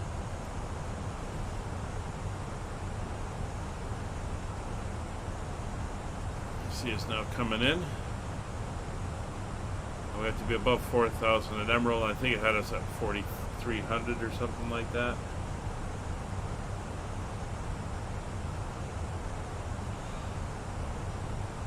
Yep. That's what it says. So it's all looking good.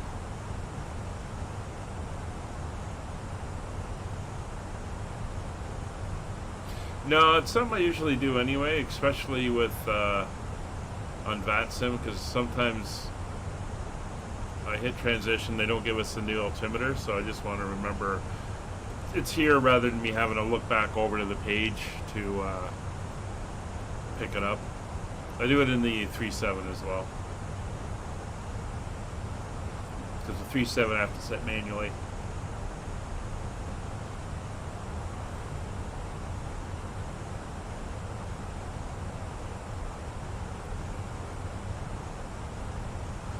We're in the high end of the speed envelope, which is fine. We're on path. But we will be decelerating. If you've never seen it before, the magenta dots are deceleration points. So we're going to be decelerating through here down to 230.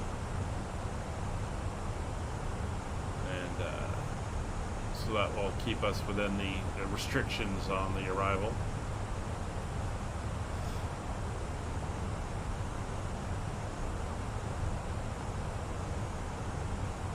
You can see our flight path coming up, so we're going to nose up, and that'll help us decelerate.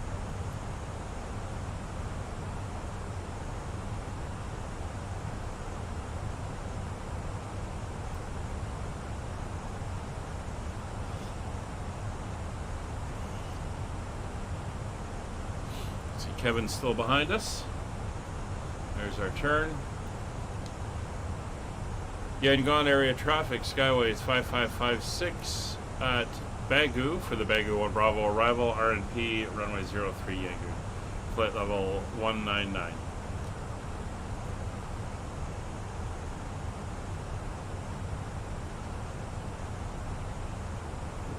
Starting to bleed our speed down to 230.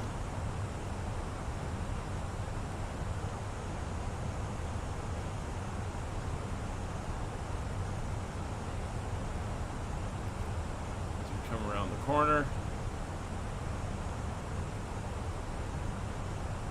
Corners are great for bleeding speed as well.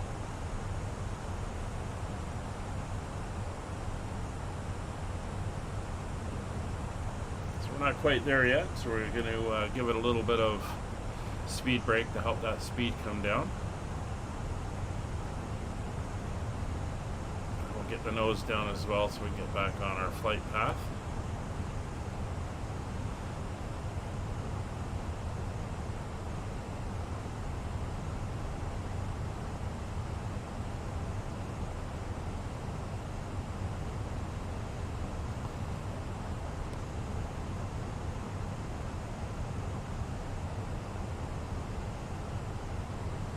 And the squiggly line on the ND shows when we're going to re-intercept the flight path. So it's slowly starting to work its way up.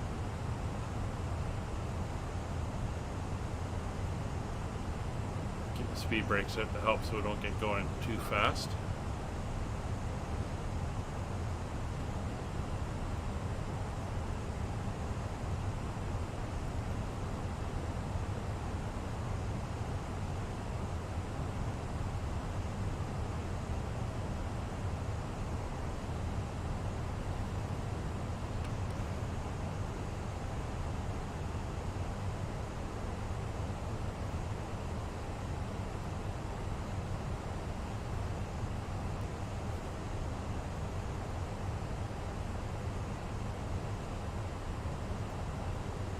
We have our final deceleration point right before we make our turn onto final. Oh, we're looking good. Airport will be off over in that direction.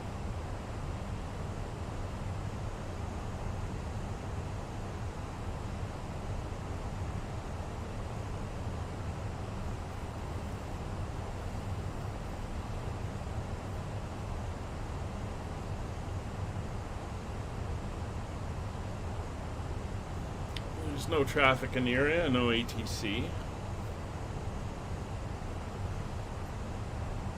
So it's pretty much going to be a more or less a left downwind pattern with a downwind base final.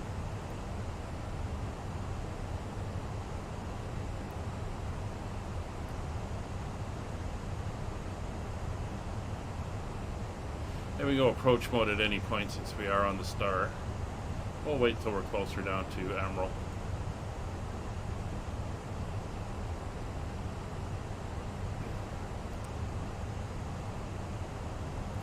It's 14,000 feet, speed's creeping up slightly, but that's fine. There's the airport. It's one runway.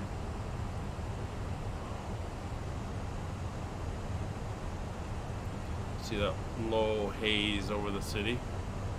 Did say there was a few clouds as well, a few at 1800, so pretty much where we're going to intercept is where the haze is going to be. Traffic, say 1 minute for the overhead Bagu, bound Bagu Bravo arrival for 903. Flight level 204.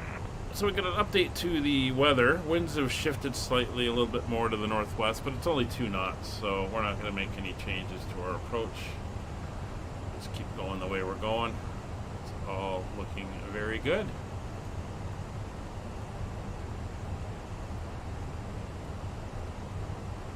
We may have a 1 knot tailwind.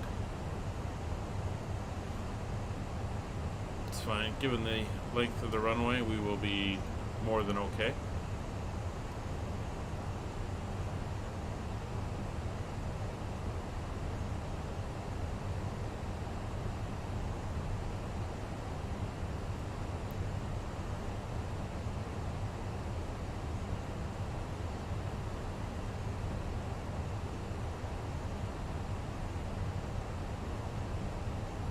Obviously we're on what would be considered the downwind leg. We could hold at Emerald if needed, but it's not in our plan for today.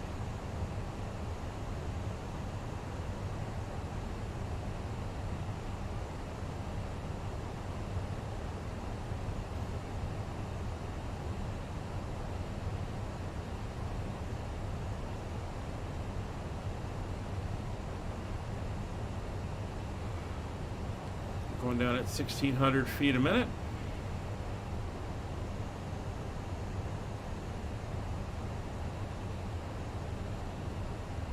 Speed's coming back to 220 knots. We have a max of 230 for the star, so we're fine.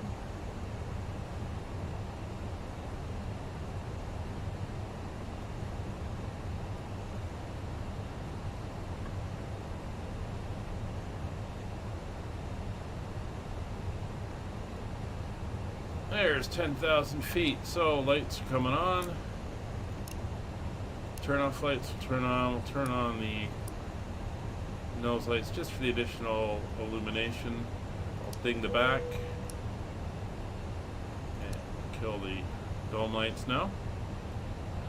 We're also going to go into approach phase. We have begun our final descent into your destination. Flight attendants Speed is now coming back to green dot, which is 210, 209. In the full upright position.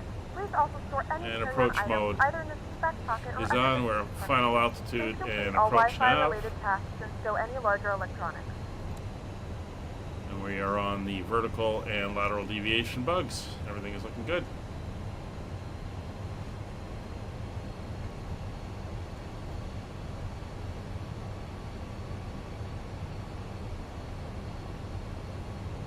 That's the airport right there. Terminal buildings are at the eastern end of it. I'm crossing in over the built-up area here, over the highway, and then down. Everything is looking good. 8,000 feet.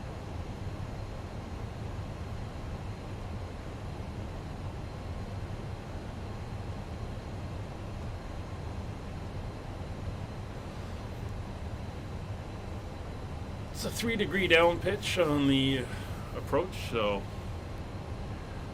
nothing out of the ordinary. And everything is looking fine. So speed brakes are armed. Auto brake is set to low. Lights are all on. Cabin is notified.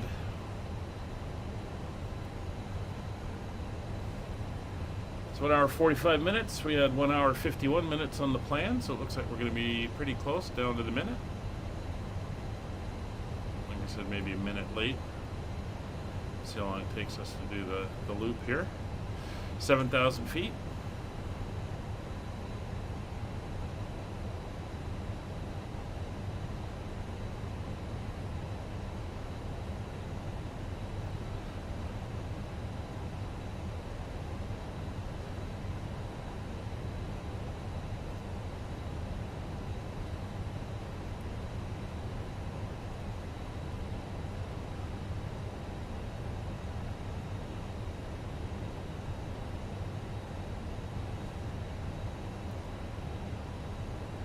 .186 will be my slat speed when we get there.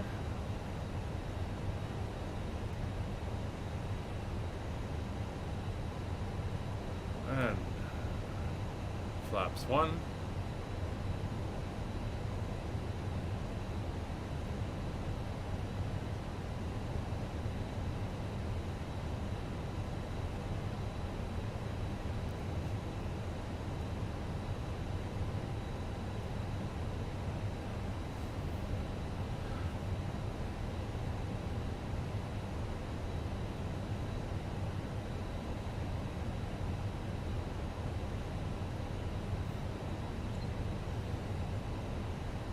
Slowly entering our turn.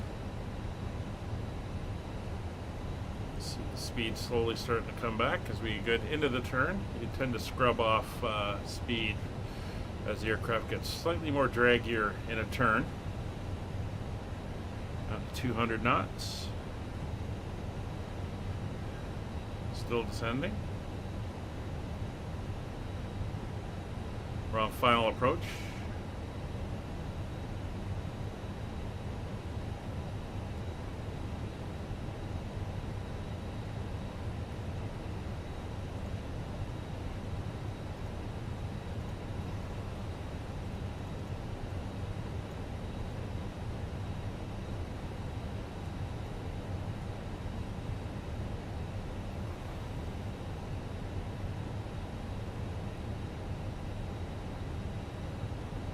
$3,800.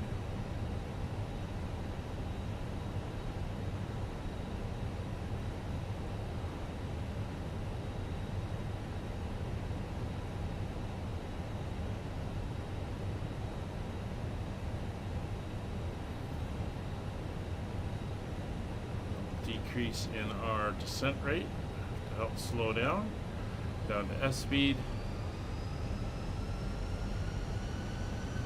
Turn.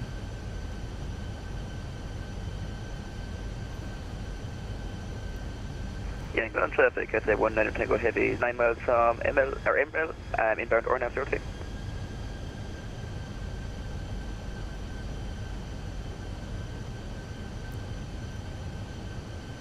our turn.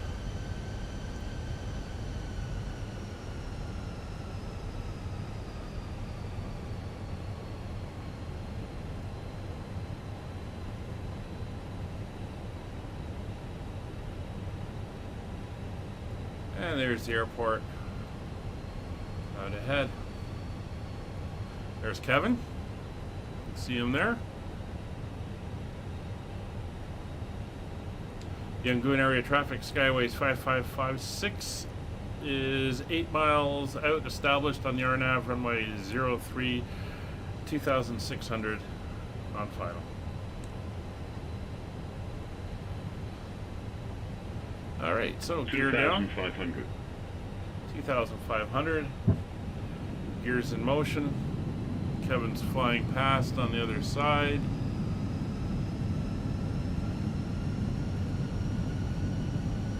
He's out there somewhere. He's behind the pillar at the moment.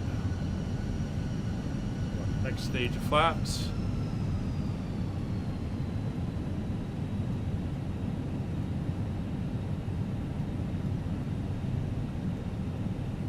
Yeah, don't know where he is. Might be in the clouds.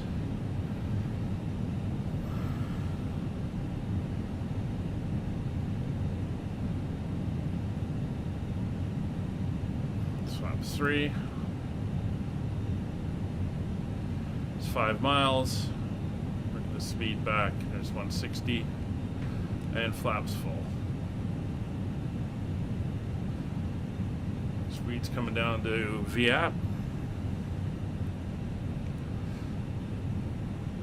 Gear down 3 green, lights around cabin is notified, speed brake is arm brakes are set, landing memo no blue.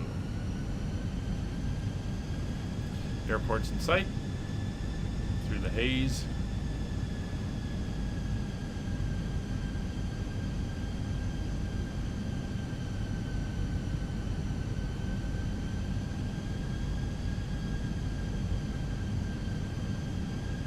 $1,000. 1,000 to go.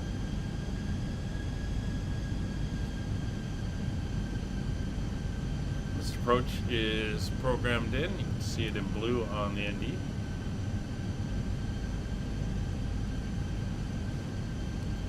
Runway looks clear. Okay, hope you're feeling better.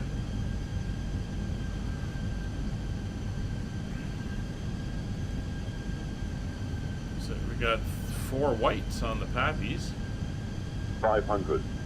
It's 500. 100 above.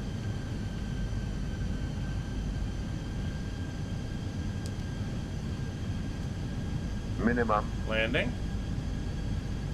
There's the buildings we're coming over. And still a bit of wind coming off the nose on the left. 100. 50. 40. 30, 20, retard, 5.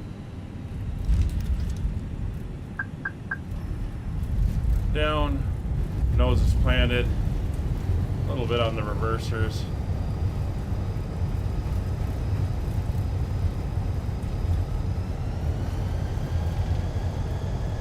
Yangon traffic, Cathay 19 Oh, that's good to hear. Turning plane for Ornav at 06. Oh, we just passed Alpha 4, so we're going to head down to Alpha 5. I think that was Alpha 4. That's weird, I wasn't lined up on my map the same as I was on the runway here. That's okay, we'll roll down. Alpha 5 should be coming up. There's the sign. And there's the taxiway marker. Thank you, Oki. That was wasn't bad. Pretty low over the buildings. 4:30 a.m. and it's currently about 25 degrees Celsius. You can now use your mobile devices. Please remain seated. Yangon area traffic skyways 5556 clear at Alpha 5. Remember to use caution when opening the overhead bins, as items may have been shifted during the flight. We thank you for flying with us. Alright, so flaps are up, speed brakes are disabled or retracted. I said 151, we were here in 153, so not too bad. That was a pretty good timing there on our flight. So turn off lights, we'll turn off our lights there, turn off our lights there, strobes will come off as well.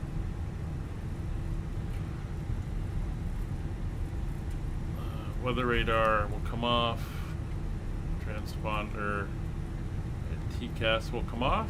Whoop, whoop. Steer straight. Tiller will go on, much easier with the tiller.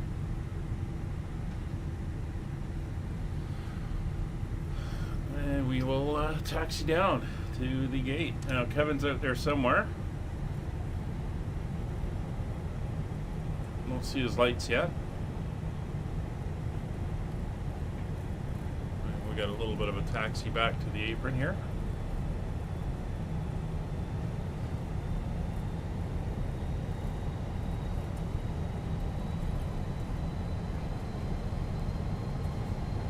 While we're taxiing in, we'll fire up the EPU. Almost feels like we're going uphill a little bit. Yangon traffic, Cathay 19 heavy, it's fully established right now, everything.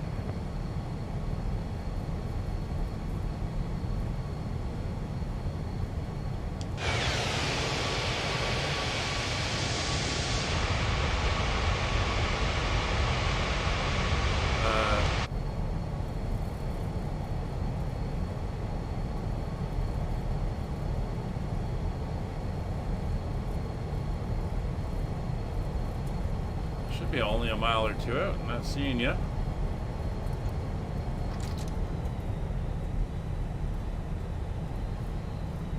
No, reversers. I don't want you going. Don't know why they clicked on.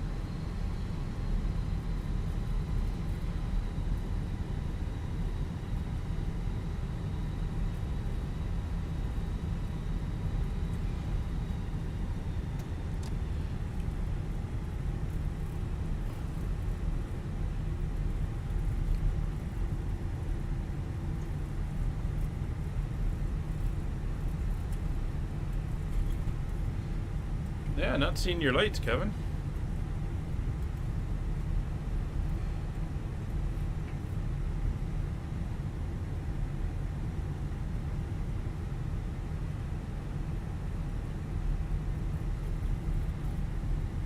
Unless that's you there. Oh, it could be you there. Yeah. Yeah, there you are. You're not showing up as bright as planes normally do.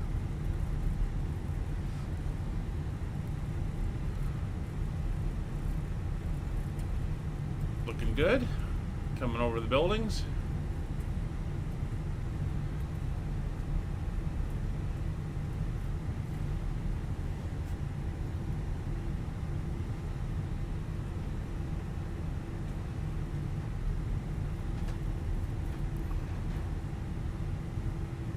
Very nice.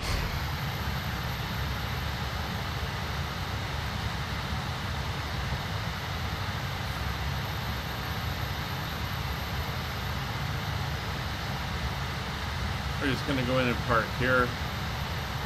Terminal 1. Oh, Terminal 2's got the gates, but it's all good. They want us to do this. So we'll do this.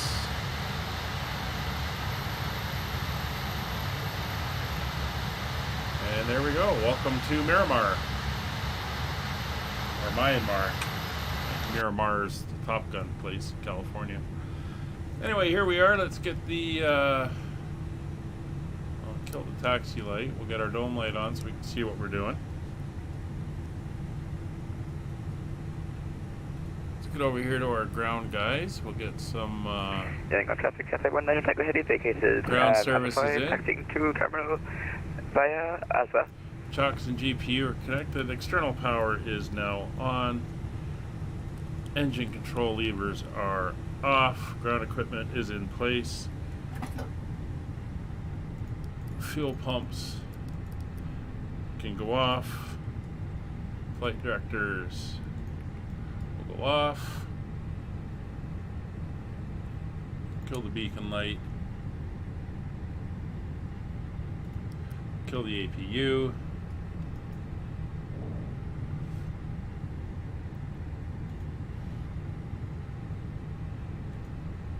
The stairs out, and deboarding can commence.